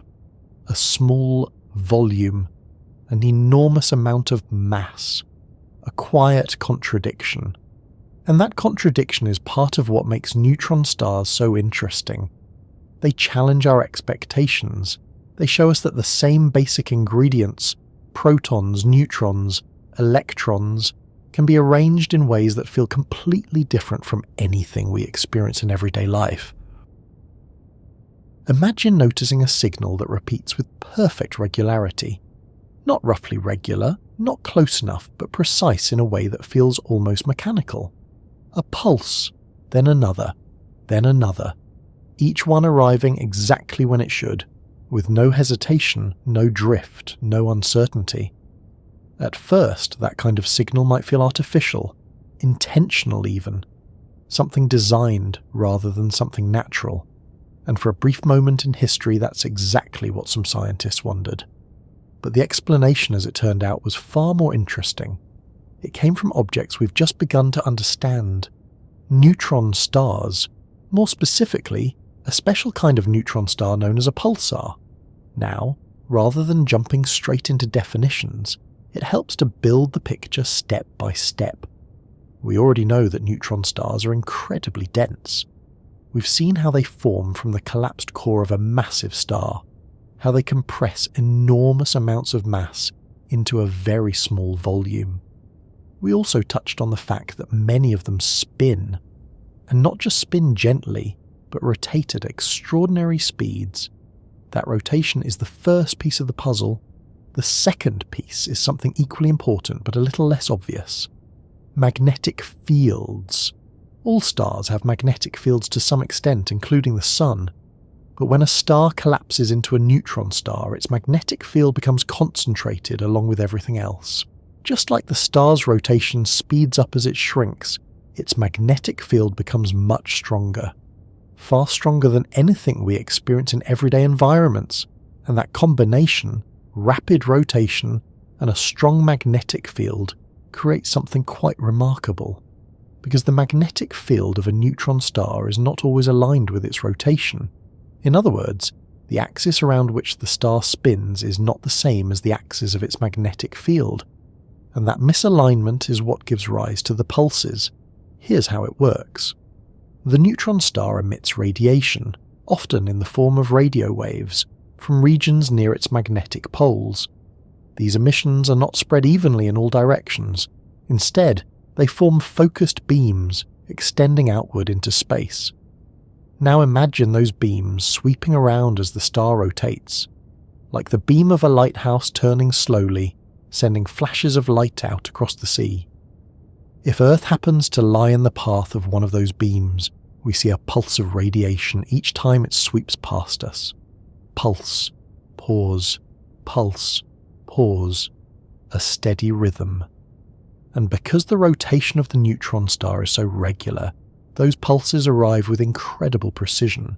Some pulses are so consistent that their timing rivals the accuracy of atomic clocks, not drifting, not fluctuating, but maintaining a steady beat over long periods of time. It's a quiet kind of reliability. Now, what makes this even more interesting is how these pulsars were first discovered. In the late 1960s, a young astronomer named Jocelyn Bell Burnell was analysing radio signals from space when she noticed something unusual. A repeating signal. Regular, precise, and unlike anything that had been observed before. For a brief moment, the idea of an artificial source was considered. The signal was so regular that it didn't seem to match known natural phenomena. It was even humorously labelled LGM, for little green men. But as more observations were made and more similar signals were found, it became clear that these were natural objects. Neutron stars rotating and emitting beams of radiation. Pulsars. And once that understanding settled in, the significance of the discovery became clear. Because pulsars weren't just interesting objects, they were tools. Their precise timing made them incredibly useful for studying a wide range of phenomena. Astronomers could use them to test theories of gravity, to measure distances, to study the interstellar medium, even to detect subtle ripples in space-time known as gravitational waves. All from these distant rotating remnants of stars. It's a quiet transformation, from something mysterious to something measurable. Now let's return to the image of the lighthouse, because it's helpful, but not perfect. A lighthouse is steady, anchored, designed to guide. A pulsar, while regular, is not designed for anything. It's simply the natural outcome of the conditions we've been describing. A dense object spinning rapidly with a strong misaligned magnetic field, and the beams it produces are not visible in the same way as light from a lighthouse. They exist across different parts of the electromagnetic spectrum, often detected using radio telescopes rather than the human eye. So the light of a pulsar is something we interpret through instruments. Signals translated into data, then into patterns we can recognize. And those patterns tell us about the star, its rotation rate, its stability, its changes over time. Now, there's another detail that's worth noticing, because while pulsars are incredibly regular, they are not completely unchanging. Over long periods, their rotation gradually slows down, very slightly, very steadily. As they emit radiation, they lose energy, and that loss of energy reduces their rotational speed, so the pulses become just a little more spaced out over time, a slow drift. Almost imperceptible in the short term, but measurable over longer periods. It's a reminder that even the most precise systems are still evolving, still part of the larger flow of change. Now, some pulsars behave in slightly different ways. There are pulsars that rotate incredibly fast, completing hundreds of rotations per second. These are often called millisecond pulsars, and they are among the most stable clocks in the universe. Others have irregularities, small glitches in their rotation, sudden changes that can tell us something about their internal structure. Each variation adds another layer to our understanding, another piece of the puzzle. Now, if you take a step back and consider what we've just explored, something interesting emerges. We started with stars that expanded outward, then stars that lost mass, then stars that collapsed inward into dense remnants, and now we have objects that not only exist in that dense state, but also produce regular, observable signals, a kind of rhythm, a pattern, something we can detect across vast distances. It's a shift from structure to behaviour, from what something is to what it does. And in that sense, pulsars are not just extreme objects, they are communicators in a way. Not intentionally, not consciously, but through their regular emissions they provide information about themselves, about their environment, about the space between them and us, and that makes them uniquely valuable. You might notice the pattern continuing. Each step, another extreme. Each layer, another way in which the universe explores the limits of what a star can become, and all of it unfolding quietly, steadily, one pulse at a time.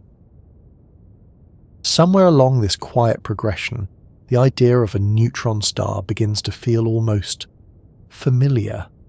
Dense, yes, unimaginably so. Spinning rapidly, sending out steady pulses, behaving in ways that are already far beyond anything we encounter in everyday life. And yet, after spending a little time with those ideas, there's a sense that we've started to understand the pattern. Collapse leads to density, rotation leads to rhythm, a kind of structure begins to form in our minds, and then, just as that structure settles in, something appears that stretches it again, not outward in size, not in brightness alone, but in something less visible and far more difficult to picture. Magnetic fields. Because there are neutron star, and then there are magnetars. Now, before we go any further, it helps to take a small step back and think about magnetism in a familiar way. You might think of a simple magnet on a fridge. It holds a piece of paper in place. It has a north pole and a south pole. It exerts a force that you can feel, but only in a very limited way. Even stronger magnets, the kind used in industrial settings or scientific equipment, still behave within a range that feels understandable. They can attract metal, influence charged particles, create fields that extend outward, but always within a scale that fits into our everyday sense of physics. Now, imagine taking that idea and increasing it, not a little, not by a factor of 10 or 100, but by such an enormous amount that the comparison itself begins to lose meaning. That is where magnetars exist. A magnetar is a type of neutron star, formed in the same way through the collapse of a massive star's core. It has the same incredible density, the same compact size, the same fundamental structure, but its magnetic field is different, not just stronger, extreme in a way that changes how the star behaves.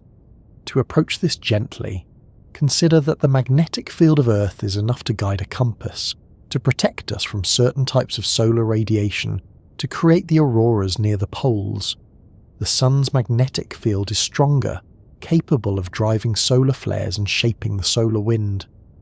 A typical neutron star already has a magnetic field far stronger than either of these, but a magnetar takes that to another level entirely. Its magnetic field is so intense that it becomes one of the dominant features of the star, not just something it has, but something that defines it. Now, what does that mean in practice? It means that the space around the magnetar is not quiet. It is filled with an invisible structure, a field so strong that it can influence matter in ways that feel almost unfamiliar. For example, atoms themselves can be affected. In extremely strong magnetic fields, the structure of atoms can change. The way electrons orbit nuclei becomes distorted. The shapes of atoms stretch, aligning with the direction of the field. This is not something we experience anywhere else. It's a reminder that under extreme conditions, even the basic building blocks of matter can behave differently. Now, magnetars don't just sit there with strong magnetic fields. They are active, and that activity can take the form of bursts, sudden releases of energy, not constant, not predictable in a simple way, but occurring when the internal stresses within the star reach a point where something shifts. Because inside a magnetar, the magnetic field is not static. It evolves, it twists, it builds tension, and over time, that tension can affect the star's crust, the outer layer of this incredibly dense object. The crust can crack, a kind of starquake, if you like. And when that happens, energy is released, a burst of radiation that travels outward into space. These bursts can be incredibly powerful, not in the sense of destroying the star entirely, but in the sense of releasing enormous amounts of energy in a very short time. And because magnetars are relatively rare, these events stand out, they are noticed, measured, studied. Now, there's something quietly striking about this, because we've seen stars that expand, stars that shed mass, stars that collapse into dense remnants, and here we have stars where the dominant feature is not size or brightness alone, but the invisible forces within them, forces that shape their behaviour, forces that can build up over time and then release suddenly. It's a different kind of extreme, less about scale in the usual sense and more about intensity. Now, the phrase most dangerous stars might sound dramatic, and in a way it is. But not because Magnetars are actively seeking to cause harm. They are simply intense. If one were close enough, its magnetic field and radiation could have significant effects on its surroundings. But in the vastness of space, distances are large. So from where we are, these stars are more objects of study than sources of concern. Still, the idea of such a powerful magnetic field invites a moment of reflection, because it shows that the universe doesn't just explore extremes in size or energy. It explores extremes in the forces themselves: gravity, radiation, magnetism, each one pushed to its limits in different contexts. And magnetars are where magnetism reaches one of its most striking expressions. Now, there's another detail worth noticing. Magnetars do not remain in this state forever. Over time, their magnetic fields decay. The energy stored in those fields is gradually released, and as that happens, the star's behavior changes. The bursts become less frequent, the activity settles, and the magnetar becomes more like a typical neutron star.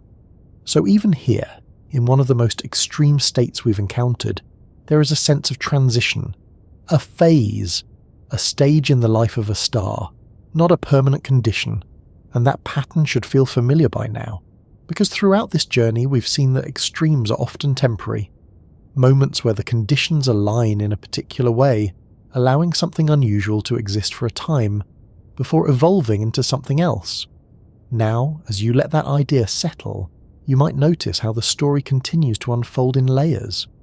We've moved from expansion to brightness, from mass loss to rotation, from collapse to density, from rhythm to magnetism, each step revealing a different aspect of what a star can become. And yet, we are still within the realm of stars. Even when they are small, dense, rapidly spinning, or magnetically intense, they are still part of the same broader category. Not every star gets the chance to settle into something stable after its final moments. Some do, becoming white dwarfs or neutron stars, holding themselves together in new and unusual ways. But others continue collapsing. And when that happens, the story changes again. Because there is a point where gravity does not just take over, it becomes absolute. Let's ease into that idea carefully. We've already seen what happens when a massive star runs out of fuel. The core collapses, pressure rises, and in many cases, a neutron star forms. A dense, compact object where matter is packed tightly together, held up by forces that resist further compression. But those forces have limits, and if the original star is massive enough, if the core that remains after collapse contains enough mass, then even the structure of neutron matter cannot hold. Gravity keeps pulling inward. There is no longer anything left to resist it. And so, the collapse continues. Now it's important not to rush this part because it's easy to imagine this as a sudden disappearance. But in reality, it's more of a progression. The core becomes denser, smaller, more compact, and as it does, the gravitational pull at its surface increases.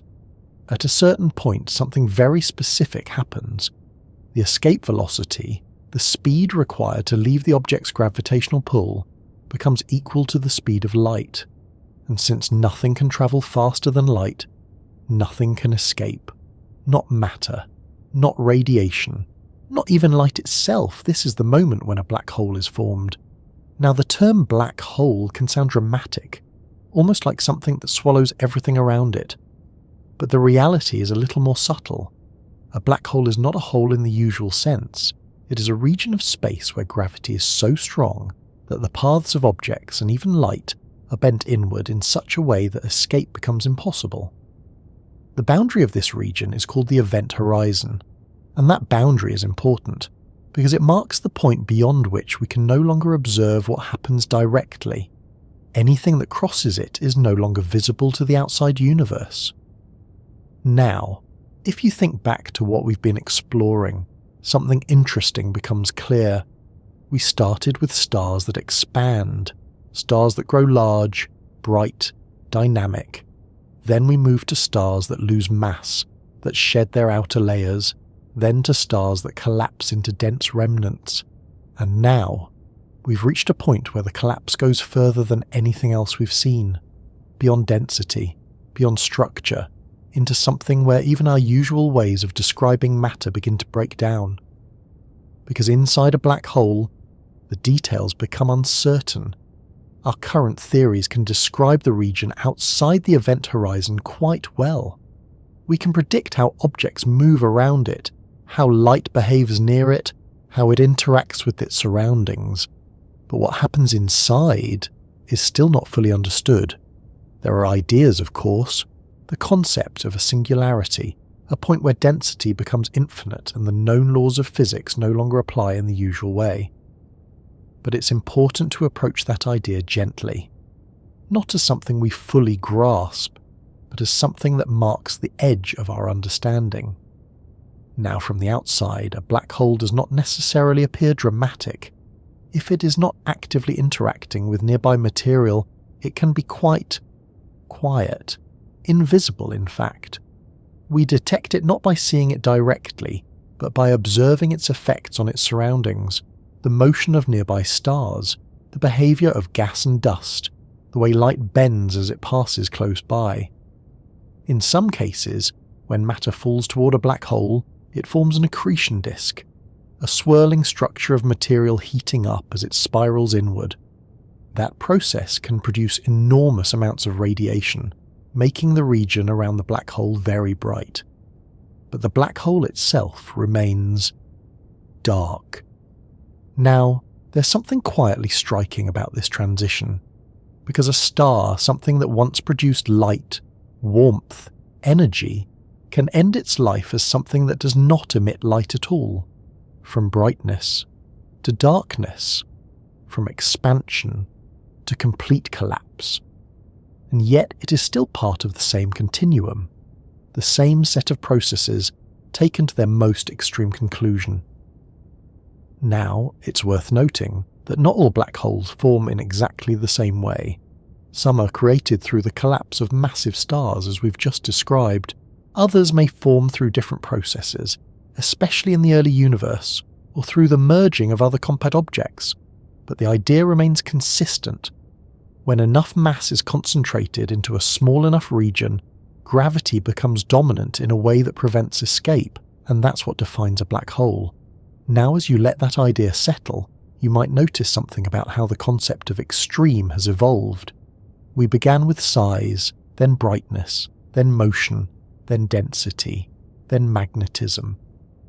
And now we've arrived at something that is defined not just by how much it has, but by what it no longer allows. No escape, no light. A boundary that separates what we can observe from what we cannot. It's a different kind of extreme, one that feels less like an extension of familiar ideas and more like a threshold, a point where the usual descriptions begin to fade. Now, before we move further, it's important to keep the tone of this exploration in mind, because while black holes are often presented as dramatic or even threatening, in reality they are simply part of the natural life cycle of the most massive stars. They are not roaming through space consuming everything around them.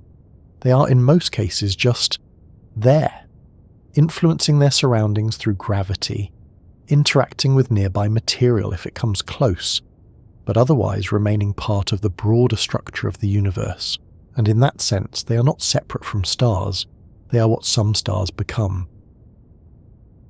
Not every star ends its life in collapse. Some do not become neutron stars.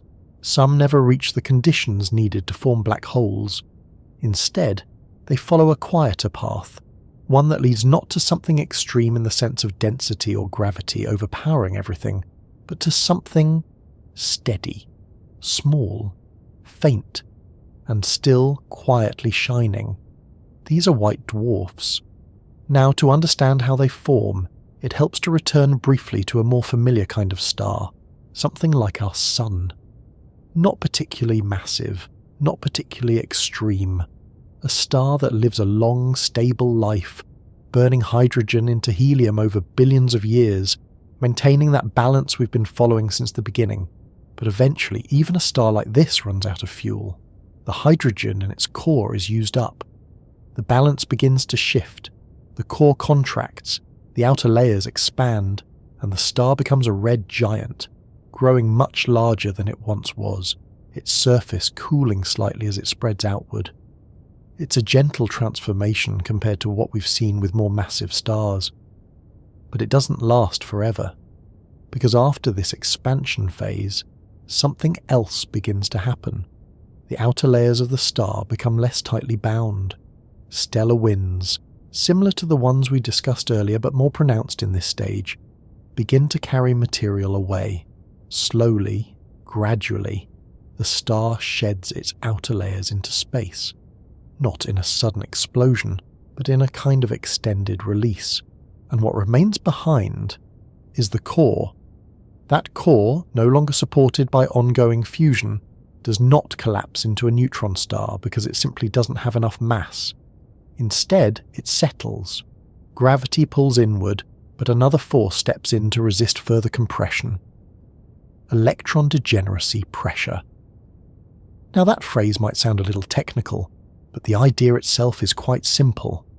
Electrons, the particles that surround atomic nuclei, follow certain rules. One of those rules is that they cannot all occupy the same state at the same time. As matter is compressed, electrons are forced closer together, and this resistance creates a pressure that does not depend on temperature.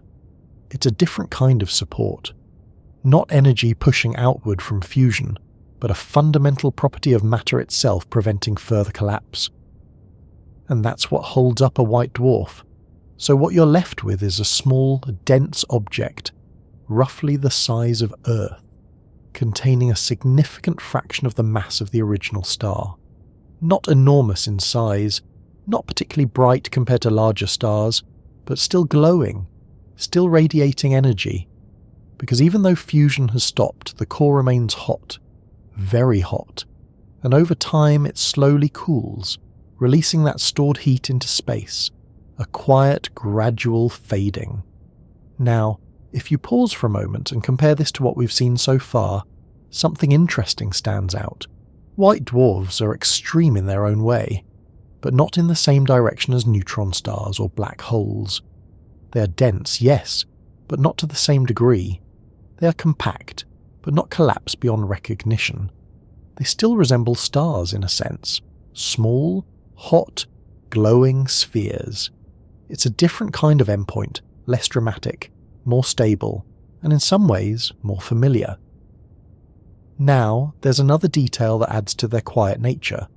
White dwarfs do not generate new energy through fusion. They simply cool. Over time they lose heat, becoming dimmer and dimmer. But this process takes an incredibly long time. So long in fact that the universe itself is not old enough for any white dwarf to have completely cooled. All the white dwarfs we observe are still in the process of fading, still glowing faintly, still part of the visible universe. It's a slow ending, not a sudden event. Now, despite this calm appearance, white dwarfs can still be involved in more dynamic situations, especially when they are part of binary systems. If a white dwarf has a companion star nearby, it can begin to pull material from that companion, gas flowing from one star to another, accumulating on the surface of the white dwarf. And as that material builds up, something interesting can happen. The pressure and temperature at the surface increase, and eventually fusion can ignite again, but not in a stable way. Instead, it leads to a sudden release of energy, a nova, a brightening that can make the star appear much more luminous for a period of time before it settles back down again. And in some cases, if enough mass is accumulated, the white dwarf can reach a critical limit, beyond which it can no longer support itself. At that point, the outcome can be far more dramatic. But we'll take our time with that idea later. For now, it's enough to notice that even these smaller, quieter remnants can still participate in the ongoing processes of the universe. Now, if you step back and look at the broader picture again, something begins to take shape. We've explored stars that grow large and luminous, stars that lose mass, stars that collapse into incredibly dense objects. and now stars that settle into compact, stable remnants, each one representing a different path, a different outcome, all depending on one key factor: mass. The initial mass of a star determines how its life will unfold, how it will evolve, and how it will end. And white dwarfs represent one of the most common endings, not rare, not unusual, but a natural conclusion for stars that are not massive enough to push further into more extreme states. Now, there's something quietly comforting about that. After exploring black holes and neutron stars with their intense gravity and unusual properties, returning to something more stable feels calmer, a different kind of extreme, one that doesn't push beyond all limits but instead finds a new balance. Unlike the quieter endings we just explored, there are stars that never really slow down enough to settle into anything gentle. From the very beginning, their lives move quickly, not rushed in a dramatic sense, but accelerated, as if everything that happens to them is happening on a compressed timeline. The same stages, the same processes, but unfolding far more rapidly than usual, and it all comes back, once again, to mass. Because when a star forms with a large amount of mass, everything changes from the very start. The core becomes hotter, the pressure becomes greater, and fusion, the process that powers the star, runs at a much higher rate. Now, if you think back to what we discussed earlier, more mass leads to more energy. But what's easy to miss is that this doesn't just make the star brighter, it also shortens its life, which might feel a little counterintuitive. More fuel should mean a longer-lasting star, right? But in stars, the rate at which the fuel is used matters just as much as the amount. A massive star doesn't sip its fuel slowly. It burns through it, quickly, intensely, and that's what defines these stars. They're often referred to as blue giants, or in even more extreme cases, blue supergiants. And the blue part of that name tells us something important, because colour, in stars, is linked to temperature. Blue stars are hot, very hot. Their surfaces can reach temperatures far higher than stars like the Sun, and that heat gives them their distinctive colour, a kind of bright, almost white-blue glow. But that temperature is not just a surface feature. It reflects what's happening inside. The core of a blue giant is a place of intense activity. Fusion reactions are occurring at a rapid pace, producing enormous amounts of energy, and that energy flows outward, making the star incredibly luminous. Now, if you place one of these stars next to the Sun, the difference would be striking, not just in brightness, but in character. The Sun feels steady, predictable. A blue giant would feel intense, not unstable necessarily, but powerful in a way that suggests it won't last forever.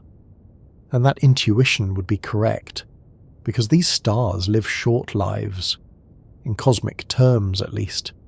While a star like the Sun can shine for around 10 billion years, a blue giant might only last a few million years before reaching the end of its main sequence phase.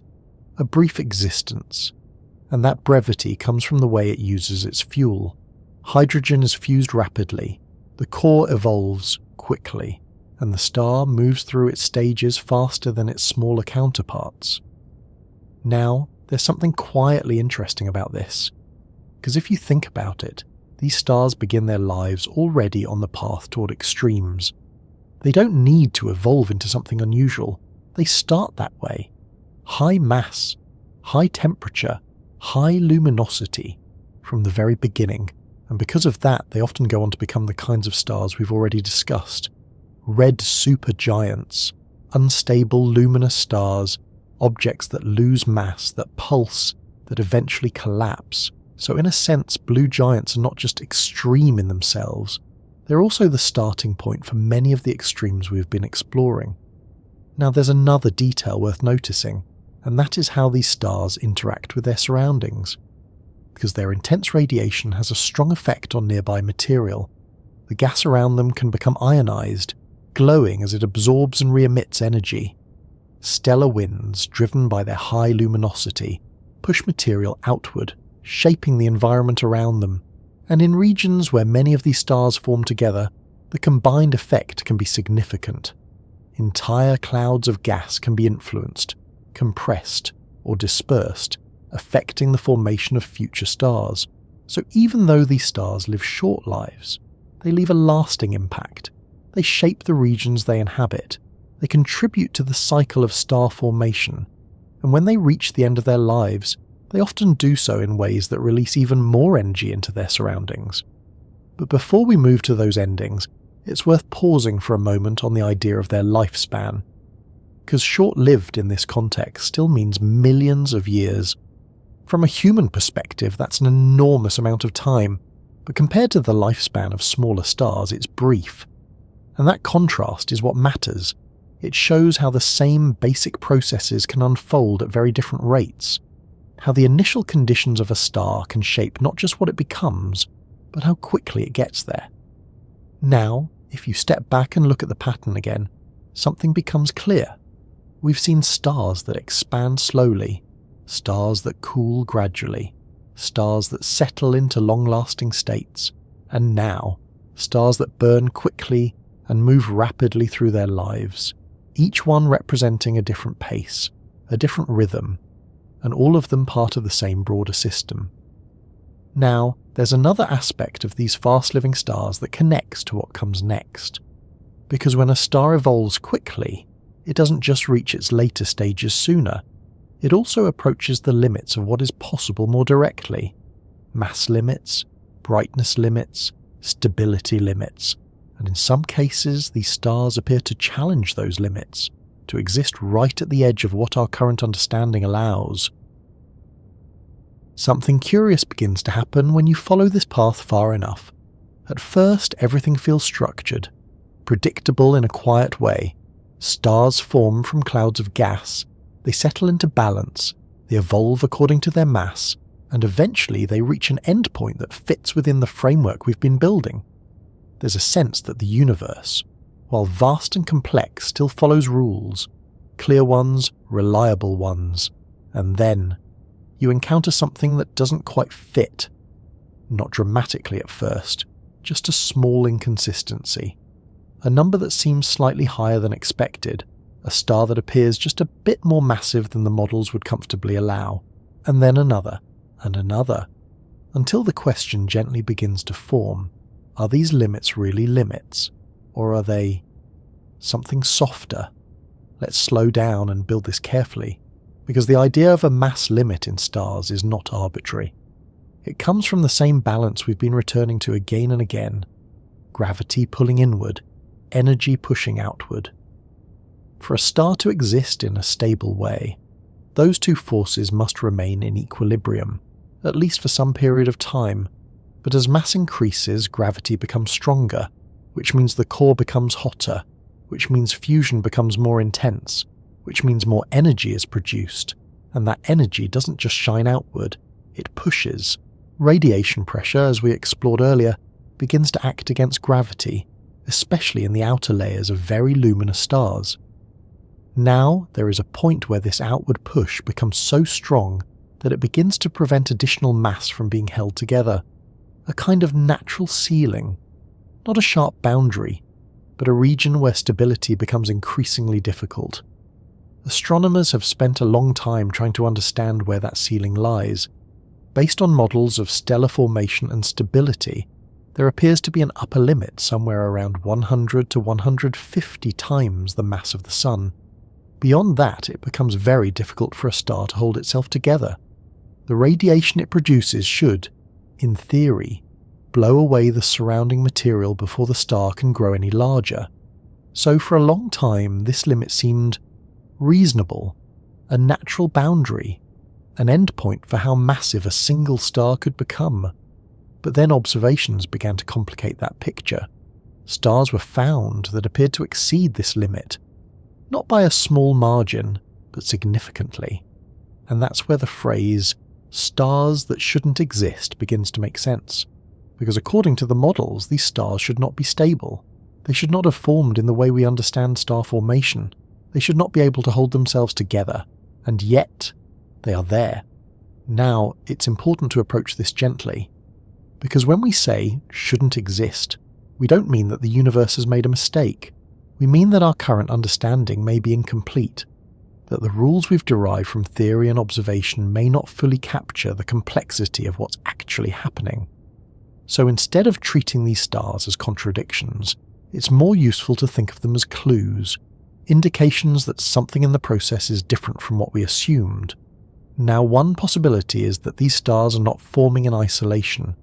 Instead of a single cloud collapsing into one massive star, it's possible that multiple smaller stars form and then merge. Over time, through interactions in dense star clusters, two or more stars can come together, combining their mass into a single object.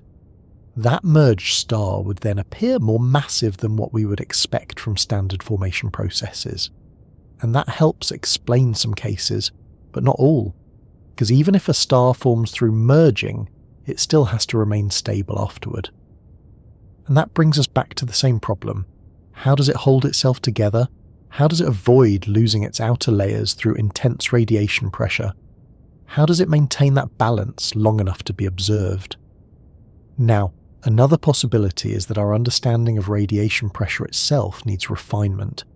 The models we use are based on certain assumptions about how energy moves through a star, how it interacts with matter, and how that interaction affects stability. But in extremely massive stars, those interactions may behave differently. The internal structure of the star may allow for regions where energy is transported in ways that reduce the outward pressure at certain layers, allowing the star to retain more mass than expected. It's a subtle effect, not a complete rewrite of the rules, but an adjustment, a recognition that under extreme conditions the behaviour of matter and energy can shift. Now there's also the role of stellar winds. As we've seen, very massive stars lose material over time. So even if a star forms with an extremely high mass, it may not remain that massive for long. It could shed a significant portion of its mass relatively quickly, bringing it back within the range that we expect, which means that when we observe these stars, we may be seeing them at a particular moment, a phase, a temporary state where they appear to exceed the usual limits, even if they won't remain there indefinitely. And that idea should feel familiar by now.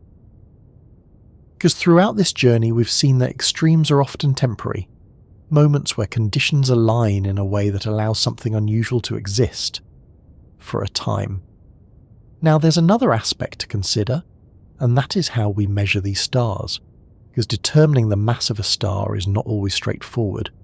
It often involves observing its motion, its interaction with nearby stars, or the way it emits light. And in very dense, complex regions, those measurements can be challenging. So part of the puzzle may come from the difficulty of observation itself, from the fact that we are interpreting signals from very distant objects, using models that, while robust, are still approximations. But even with those uncertainties, the overall picture remains. There are stars that appear to push beyond the limits we expected. And that matters, because it tells us that the universe is not constrained by our current models. It follows its own rules, and our task is to understand those rules as clearly as we can. Now, if you take a step back and reflect on this, something quietly interesting emerges. We began with the idea that stars follow a set of predictable paths, that their mass determines their evolution, that their behaviour fits within a framework we can describe, and for the most part, that is true. But at the edges of that framework, things become less certain, less neatly defined. And that's where discovery happens. Not in the centre, where everything behaves as expected, but at the boundaries, where something doesn't quite fit. Now, as your thoughts drift gently through this idea, you might notice a shift. The concept of extreme is no longer just about size or brightness or density. It's about possibility, about how far the universe can go within its own rules, and how those rules may adapt under different conditions.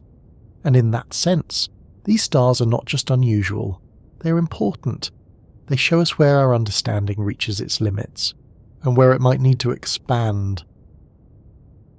Instead of drifting alone through space, many stars spend their entire lives with a companion. Not far away, not loosely connected but bound together by gravity, moving in a slow, shared orbit around a common centre. A quiet partnership, sometimes stable, sometimes complicated, and occasionally transformative. These are binary systems, and once you begin to look at stars this way, not as isolated points of light, but as objects in relationship with one another, the story becomes a little more layered. Because when two stars exist close enough together, they don't just orbit, they influence each other, gently at first, then, in some cases, more directly. Let's ease into that idea. Imagine two stars forming from the same cloud of gas. This is quite common. The original cloud doesn't always collapse into a single object. Instead, it can fragment, forming two or more stars that remain gravitationally bound. At the beginning, they may simply orbit each other at a comfortable distance, each star following its own internal evolution, burning its fuel, shining steadily, not interfering much with its partner. From a distance, it might look like a calm system. Two stars moving together through space, each with its own identity.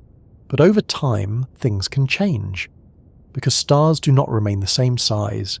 As we've seen, they evolve, they expand, they contract, and in a binary system, that evolution can bring them closer to each other in a very different sense, not just in distance, but in interaction.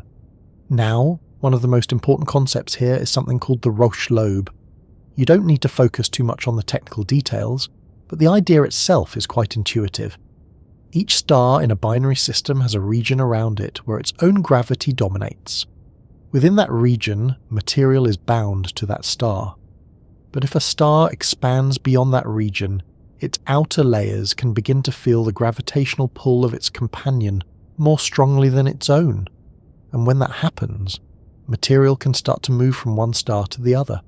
A quiet transfer, not an explosion, not a sudden event, but a gradual flow of gas. One star losing mass, the other gaining it. Now, this changes everything. Because instead of evolving independently, the stars are now influencing each other's development. The star losing mass may become smaller, less massive than it would have been otherwise. The star gaining mass may become larger, hotter, more luminous, possibly even moving into a more extreme state than it would have reached on its own.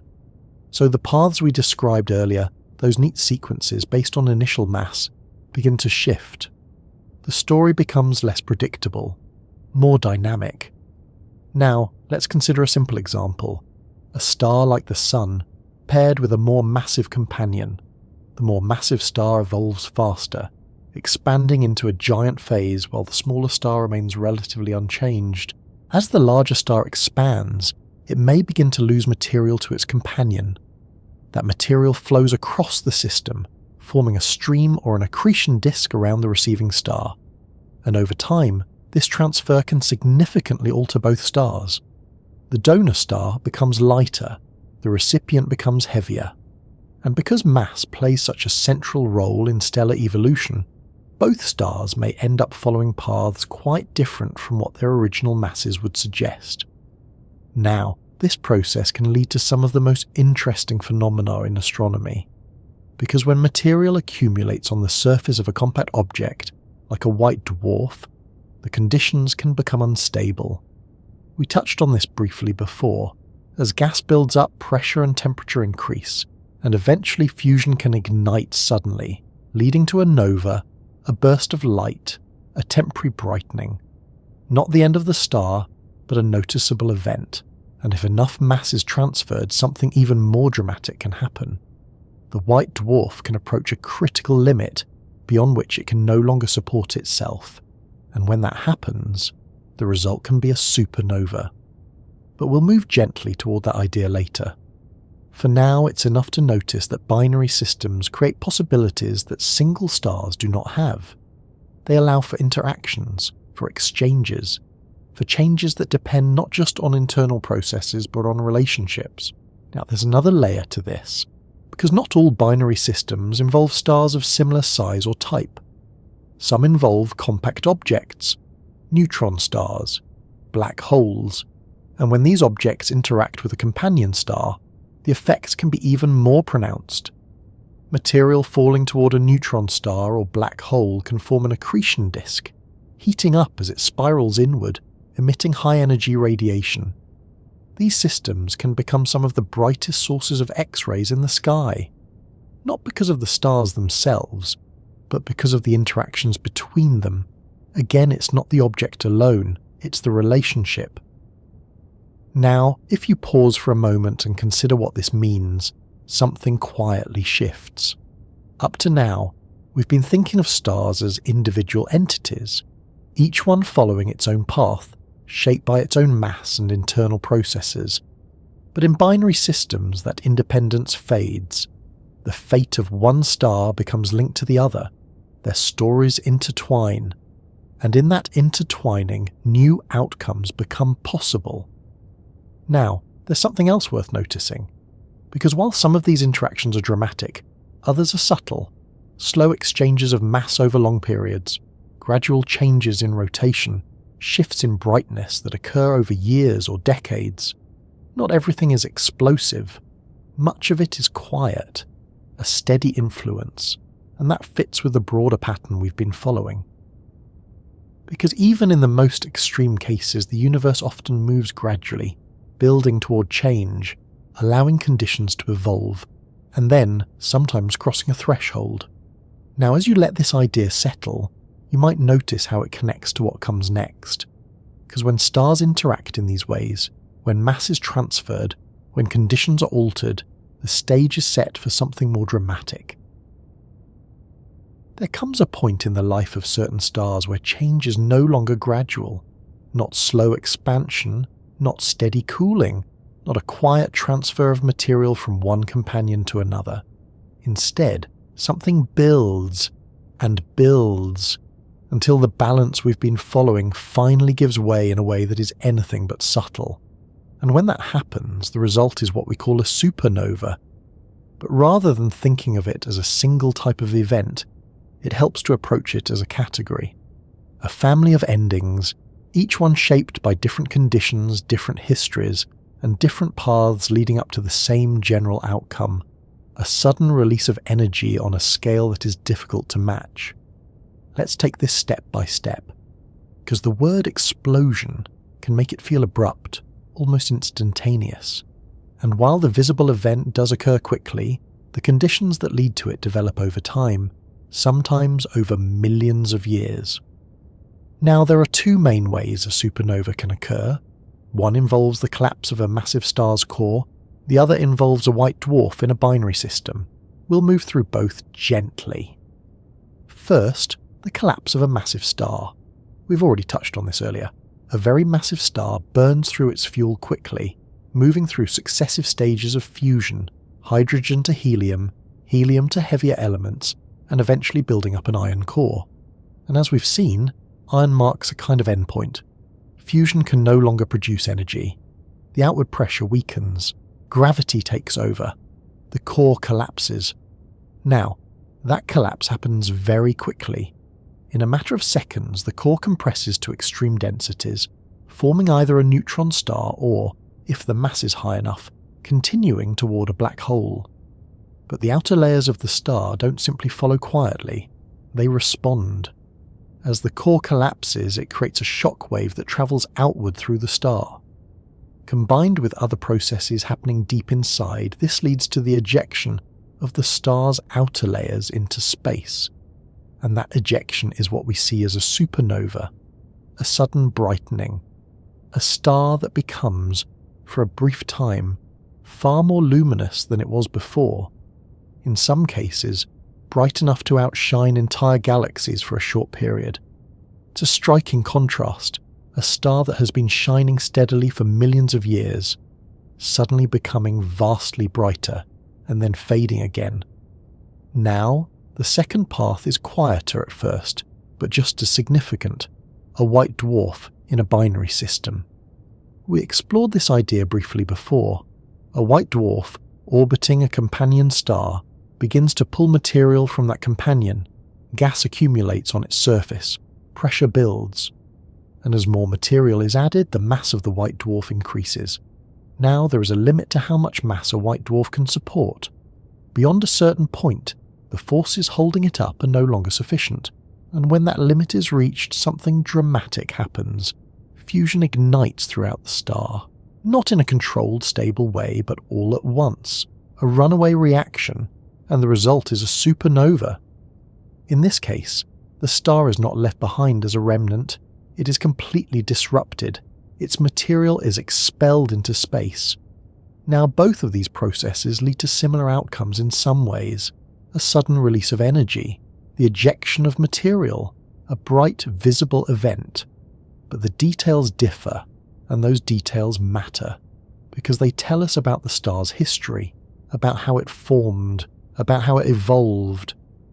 Now let's pause for a moment and consider the scale of these events, because it's easy to say explosion and move on, but the amount of energy involved is significant. A supernova can release, in a short period, as much energy as the sun will produce over its entire lifetime. It's a concentrated release, a brief, intense moment in the life of a star. But beyond the energy itself, there's something else that makes supernovae important: the material they release. Inside stars, elements are formed through fusion. Hydrogen becomes helium. Helium becomes heavier elements, and in the most massive stars, elements up to iron are produced in the core. But many of the elements we find around us, oxygen, carbon, calcium, iron itself and beyond, are distributed into space through events like supernovae. The explosion carries that material outward, into the interstellar medium, where it becomes part of the next generation of stars, planets, and eventually everything else. So in a quiet way, supernovae are not just endings, they are beginnings. They take what has been built inside a star and spread it outward, making it available for new structures to form. Now, if you step back and look at this, something interesting becomes clear. We've been following stars through their lives, from formation to evolution to extreme states, and now we're looking at how some of those lives end. Not quietly, but in a way that reshapes their surroundings. Now, not all stars end this way. As we've seen, many become white dwarfs, cooling slowly over time. Others collapse into neutron stars or black holes without a visible explosion. But for those that do become supernovae, the impact is significant. They influence their environment. They contribute to the cycle of matter in the galaxy. They leave behind remnants that can be studied long after the initial event has faded.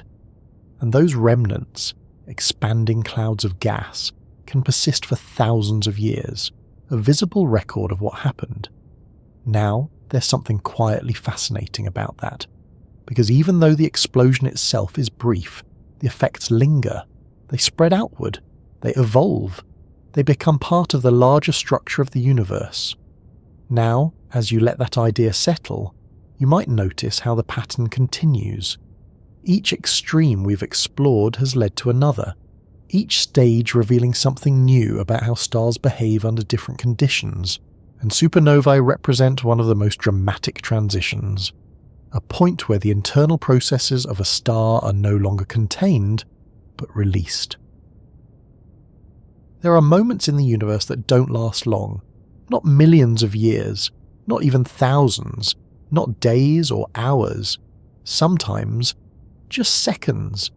And yet in those brief moments, more energy can be released than a star like the sun will produce over its entire lifetime. It's a quiet contradiction, something so short and yet so powerful. And that's where gamma-ray bursts come in. Now before we move too quickly, it helps to build a simple picture of what we mean by that name. Gamma rays are a form of light, not the kind we see with our eyes, but a much more energetic kind, higher in energy than X-rays, carrying far more power in each photon. They're usually associated with the most extreme processes in the universe. So when we say gamma-ray burst, what we're describing is a sudden flash of this high-energy radiation. A burst, brief, intense, and coming from far beyond our galaxy. Now, these bursts were first detected not by astronomers looking for them, but by satellites designed for something entirely different. During the Cold War, satellites were monitoring Earth for signs of nuclear activity.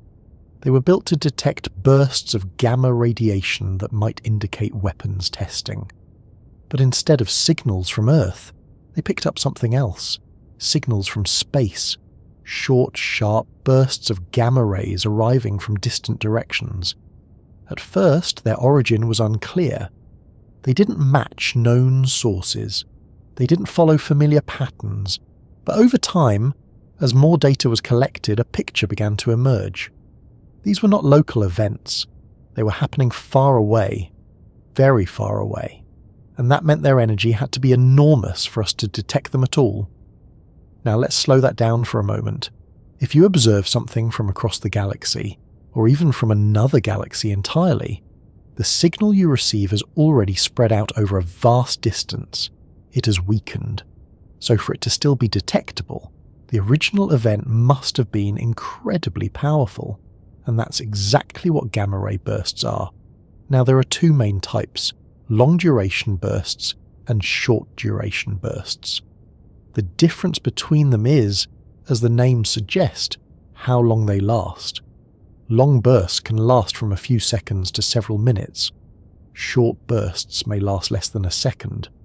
But despite that difference, both types share a common feature. They release enormous amounts of energy in a very short time. Now, what causes them? Let's begin with the long-duration bursts. These are often associated with the collapse of very massive stars that are even more extreme than the ones we've discussed so far. When such a star reaches the end of its life, instead of simply forming a neutron star or a standard supernova, the collapse continues, leading to the formation of a black hole. But the process doesn't stop there. As material falls inward toward the newly formed black hole, it forms a disk around it, similar to what we described earlier with accretion disks. And under certain conditions, this process can launch powerful jets, narrow streams of matter and energy that shoot outward from the poles of the system at nearly the speed of light. Now here's the important part. These jets are focused. They don't spread out evenly in all directions. They are concentrated into beams, and if one of those beams happens to be pointed toward Earth, we observe it as a gamma ray burst, a brief flash of extremely high energy radiation. So in a way, what we're seeing is not the entire event, but a very specific angle of it, a beam passing through our line of sight. Now, short-duration bursts have a different origin. They are thought to come from the merging of compact objects, two neutron stars, or a neutron star and a black hole, spiraling toward each other over time. As they merge, they release energy in a sudden, intense burst. Again, often producing jets, again, observable if those jets are aligned with us. So despite their differences, both types of gamma ray bursts share a similar structure, an extreme event, the formation or interaction of compact objects, and the production of focused high-energy jets. Now let's pause for a moment and consider what this means, because earlier we talked about supernovae as some of the most energetic events in the universe, and they are. But gamma ray bursts go even further, not necessarily in total energy, but in how that energy is released, concentrated, directed, intense. For a brief moment, a single burst can outshine entire galaxies in gamma rays, and then it fades, quickly, leaving behind what astronomers call an afterglow, radiation at lower energies that can persist for longer periods, allowing scientists to study the event in more detail. Now, there's something quietly striking about this, because we've been following stars through long processes, millions of years of formation, evolution, gradual changes, and then, suddenly, we encounter events that unfold in seconds, a reminder that time, in the universe, is not always uniform. Some processes take vast spans, others happen almost instantly, and both are part of the same system. Now, from a practical perspective, gamma ray bursts are distant, very distant. So while they're incredibly powerful, they do not pose a direct concern for us. But they do offer something valuable. They allow us to study the universe at extreme scales, to observe events that involve black holes, neutron stars, and the most energetic processes we know. And because they are so bright, even at great distances, they can be used to probe the early universe, to study regions that would otherwise be difficult to observe. So once again, what might seem like a dramatic or isolated event becomes part of a larger picture, a tool, a source of information. You might notice how the progression continues. We began with stars forming quietly, then expanding, then becoming unstable, then collapsing, then exploding. And now we've reached events that are not just endpoints but signals, brief flashes that carry information across vast distances. Long before the stars we see tonight ever began to shine, there was a time when the universe was quiet, not empty, not entirely dark, but simpler. No galaxies filled with billions of stars, no familiar constellations, no long history of stellar generations building on what came before. Just vast regions of gas, mostly hydrogen and helium, slowly spreading out after the earliest moments of cosmic expansion. And in that simplicity, something important was missing. Heavier elements. Everything we've talked about so far, massive stars, stellar winds, supernovas, the formation of complex structures, depends in some way on the presence of elements heavier than hydrogen and helium. But in the very beginning, those elements didn't exist yet. So the first stars formed under very different conditions, and because of that, they may have been some of the most extreme stars the universe has ever produced. Let's approach that idea slowly. When a cloud of gas collapses to form a star, it needs a way to cool. Cooling allows the gas to lose energy, to settle into denser regions, to fragment into smaller clumps that eventually form stars. In the modern universe, this cooling is helped by heavier elements. Carbon, oxygen, and others can radiate energy efficiently, allowing clouds to break apart and form stars of various sizes. But in the early universe, those elements weren't there, so cooling was less efficient, and that changed the way stars formed. Instead of fragmenting into many smaller clumps, the gas tended to remain in larger structures, which means the stars that formed from it were likely very massive, much more massive than most stars we see today. Now, when we say very massive, we're not talking about a little larger than the Sun. We're talking about stars that may have been tens, hundreds, or even more times the mass of the Sun. Stars that formed quickly, burned intensely, and lived very short lives. And because they were so massive, they pushed many of the limits we've been discussing. High luminosity, high temperature, rapid evolution. They were in many ways extreme from the very beginning. Now, these first stars are often referred to as population 3 stars, a name that reflects their place in cosmic history, not because they are less important, but because they came first, before the stars we see today, before the stars that enrich the universe with heavier elements, before the cycles we've been exploring could fully develop. Now, one of the interesting things about these stars is that we haven't directly observed them. They existed so long ago, and their lifetimes were so short, that they are no longer present in the universe today. But we can infer their existence from the structure of the universe, from the distribution of elements, from the way galaxies formed and evolved, and from simulations that show how gas would behave under those early conditions. So while we don't see them directly, we understand their role, and that role is foundational. Because these stars were responsible for creating the first heavy elements. Through their internal fusion processes and through their eventual deaths, often in powerful supernovae, they produced elements beyond hydrogen and helium, and then they released those elements into space, enriching the surrounding gas, changing the conditions for future star formation. So in a quiet way, these first stars set the stage for everything that followed. They transformed a simple universe into a more complex one. They made it possible for later generations of stars to form differently, to be smaller, more varied, more stable in some cases. Now, there's another aspect of these early stars that's worth noticing. Because of their high mass, they likely lived very short lives. Not millions of years, but possibly only a few million, or even less. A brief existence, burning brightly and intensely, and then ending in dramatic ways. Some may have collapsed directly into black holes, others may have exploded in extremely powerful supernovae, spreading heavy elements far and wide. Either way, their impact was significant.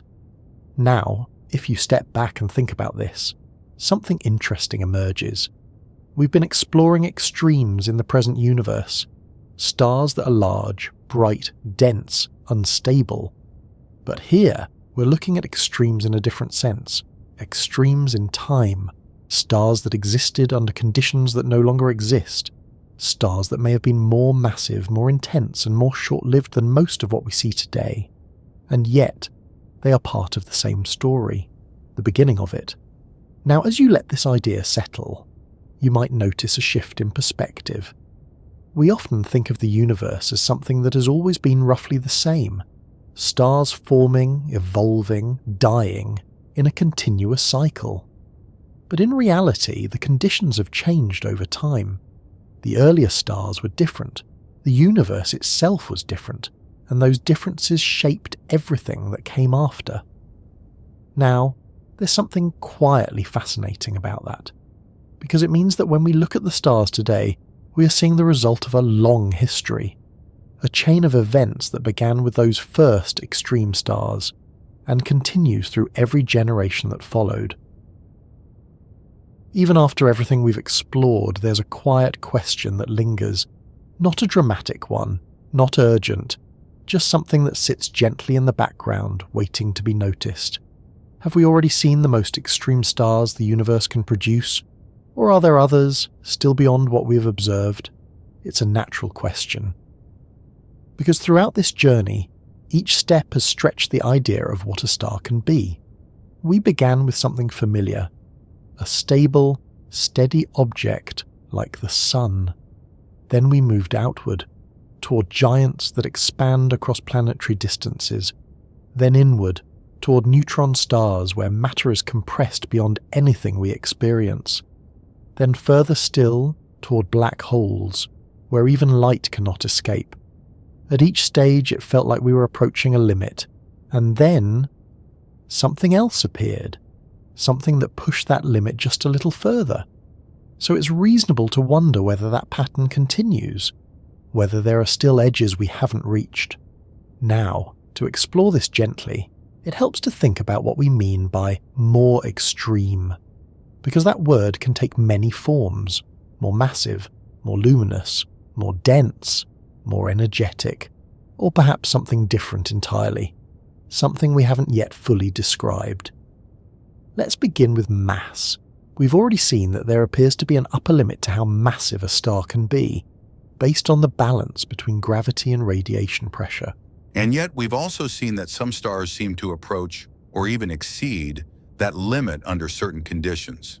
So one possibility is that there are stars that form in ways we don't yet fully understand, perhaps in environments that are more extreme than the ones we've studied so far. Dense clusters, regions with unusual conditions, places where multiple stars interact and merge, creating objects that are larger than what standard formation models would predict. If that's the case, then the upper limit we've identified may not be a strict boundary, but more of a guideline, something that holds in most situations, but not all. Now let's think about density. Neutron stars already represent an extreme in this direction. Matter compressed to the point where atoms no longer exist in their usual form. And beyond that, we reach black holes, where our current understanding begins to break down. So is there something in between? Something denser than a neutron star, but not quite a black hole? There are theoretical ideas. Objects sometimes referred to as quark stars, where matter is compressed even further, breaking down neutrons into their constituent particles. But these remain hypothetical. We don't yet have clear observational evidence that such objects exist. Still, the possibility is there.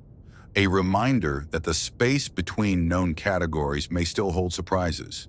Now consider energy. Gamma-ray bursts already represent some of the most energetic events we've observed. But even those are part of a broader context. They arise from specific conditions: collapsing stars, merging neutron stars, processes that we are still working to fully understand. Could there be events that release even more energy? Possibly. But again, our understanding is shaped by what we've observed so far. An observation has limits.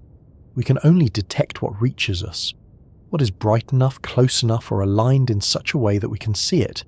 So there may be phenomena that occur beyond our current ability to detect, events that are too distant, too brief, or too rare to have been clearly observed.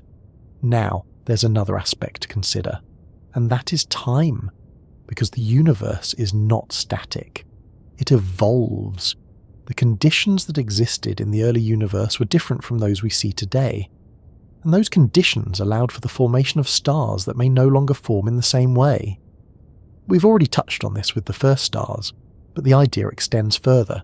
There may have been objects in the past that were more extreme than anything that exists now.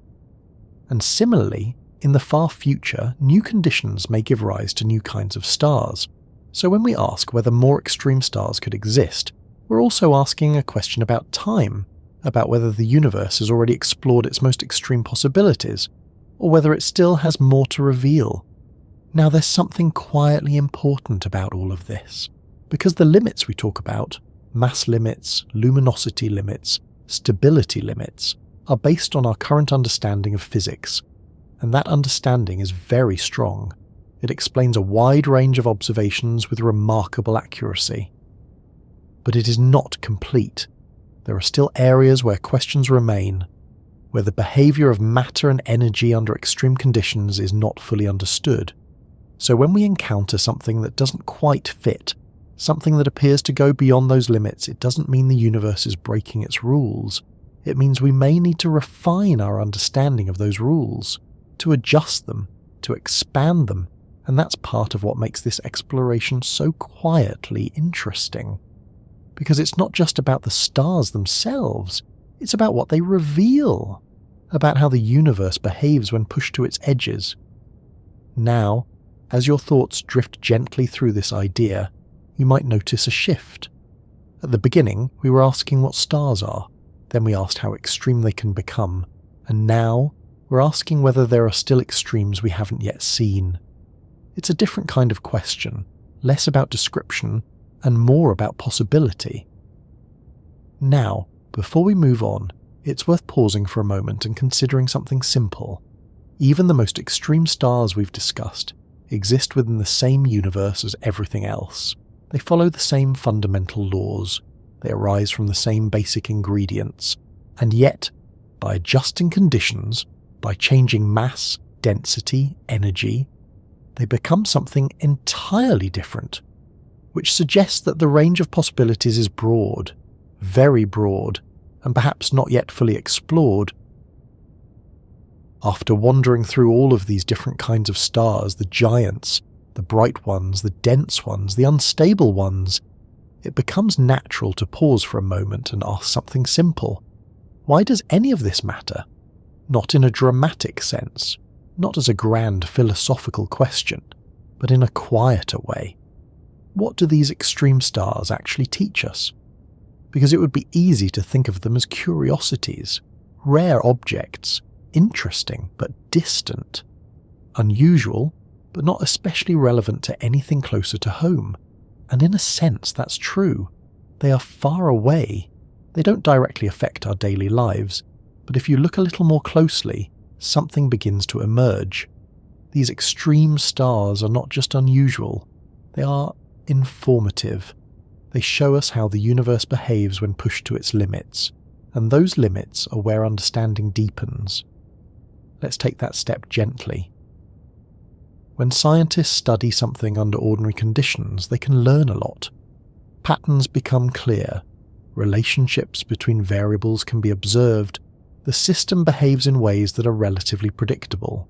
But when you push that system to its extremes, something different happens. Small effects become noticeable, hidden processes become dominant, things that were once negligible begin to matter, and that's where new insights often appear. Extreme stars are like that. They are the places where gravity, energy, magnetism, and matter interact at their most intense, and by observing them, we can test our understanding of physics in ways that are simply not possible under more ordinary conditions. For example, consider neutron stars. Their density allows us to study how matter behaves when it is compressed far beyond what we can recreate on Earth. The interactions between particles, the structure of matter under extreme pressure, these are not just abstract ideas. They are real conditions existing out there, waiting to be observed and understood. Or take pulsars. Their precise timing allows us to measure effects predicted by theories of gravity with remarkable accuracy. Subtle shifts in their signals can reveal changes in space-time itself, not in a dramatic, visible way, but in small, measurable differences, and those measurements help confirm or refine our understanding of how gravity works. Now think about magnetars. Their intense magnetic fields show us how matter and energy behave under conditions that are otherwise inaccessible. They give us a glimpse into how magnetic forces operate when they're far stronger than anything we can produce in laboratories. Again, not just as a curiosity, but as a test of physical theory. And then there are supernovae. These events are not just endings, they are sources of the elements that make up planets, atmospheres, and even life itself. The oxygen we breathe, the calcium in our bones, the iron in our blood, all of these were formed inside stars and distributed through events like supernovae. So when we study these explosions, we're also studying the origins of the material around us. Now there's something quietly profound about that, because it connects the distant and the familiar, the extreme and the everyday. The stars we've been talking about, so large, so bright, so dense, are part of the same story as the objects we interact with every day. Now let's take a slightly different angle. Extreme stars also help us understand limits, not just what is possible, but what is not. By observing how stars behave as they approach certain boundaries, whether it's mass, brightness, rotation, or density, we can identify where those boundaries lie.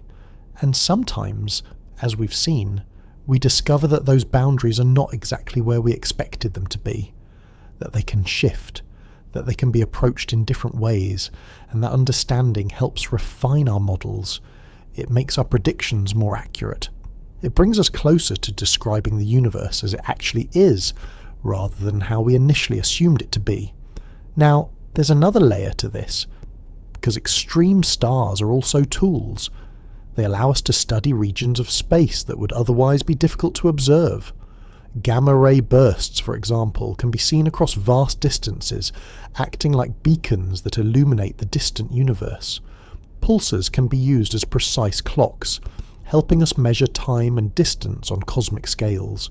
Supernovae can serve as markers, allowing us to estimate how far away galaxies are. So these stars are not just objects of study, they are instruments, natural ones, built not by design, but by the processes we've been exploring. Now, if you pause for a moment and reflect on all of this, something begins to take shape. We started with the idea of stars as simple points of light. Then we explored how they can become extreme in different ways. And now we're seeing how those extremes help us understand something larger. The structure of the universe, the behavior of physical laws, the origins of matter. It's a quiet progression from observation to understanding. Now there's one more aspect that's worth noticing, and that is how these extremes shape our sense of scale. Because when we think about everyday objects, it's easy to stay within a familiar range, sizes we can imagine, energies we can relate to. But extreme stars push us beyond that. They stretch our sense of what is large, what is dense, what is powerful, and in doing so, they expand our perspective, not in a dramatic way, but gradually, step by step. Now, as your thoughts drift through this idea, you might notice something subtle. The extremes are no longer just about the stars themselves, they're about what those stars reveal, about how they help us see the universe more clearly. And in that sense, their importance is not just in their rarity or their intensity, it's in what they teach us. Now, after moving through all of these ideas, the giants, the brightest stars, the fastest spinners, the densest remnants, the most violent endings, something begins to settle. Not a conclusion in the usual sense, more like a quiet return. Because throughout this journey we've been travelling very far, not in distance exactly, but in scale. From familiar stars to objects that stretch our understanding, from long lifetimes to events that last only seconds, from gentle beginnings to dramatic transformations.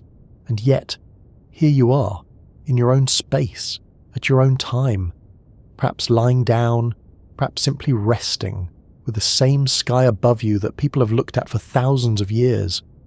Only now, it might feel a little different. Not because the stars have changed, but because what they represent has shifted. Let's take a moment to slow things down again, because the night sky, at first glance, feels simple. Points of light, some brighter, some dimmer, arranged in patterns that we learn to recognize. Constellations, names, familiar shapes, but behind each of those points is a story. Not just one kind of story, but many. Some stars are steady, like our sun, quietly burning for billions of years. Others are enormous, stretching outward across distances that are difficult to picture. Some are so dense that their matter no longer resembles anything we experience here. Some spin rapidly, sending out precise signals into space. Some collapse into darkness. Some explode, releasing energy that reshapes their surroundings. And some existed long ago, shaping the universe before the stars we see today even formed. All of that, hidden behind those small points of light. Now, there's something quietly comforting about this. Because even though the universe allows for such extremes, such variety, such intensity, it also maintains a kind of continuity. The same basic ingredients, hydrogen, helium, simple particles, the same fundamental forces, gravity, electromagnetism, nuclear interactions, and from those, an entire range of possibilities emerges, from the ordinary to the extreme. Now, as you let that idea rest for a moment, you might notice something about perspective. When we began, stars felt distant and perhaps a little abstract. Then we explored how they form, how they evolve, how they can become large, bright, unstable, or dense. And gradually, those distant objects began to feel a little more understandable. Not fully familiar, of course, but less distant in a conceptual sense. Now, at the end of this journey, there's no need to hold on to all the details, the numbers, the classifications, the specific processes. They can drift away. What remains is the sense of scale, the quiet awareness that the universe is capable of far more variation than we usually encounter, and that those variations are not separate from the world we know. They are part of the same system, the same story. Now, let's bring that back to something simple. If you were to step outside or even just imagine the night sky, you would see stars scattered across the darkness. Some of them are relatively close, others are much farther away, and among them are stars at different stages of their lives. Some just beginning, some in the middle of their long, steady existence, some nearing their end.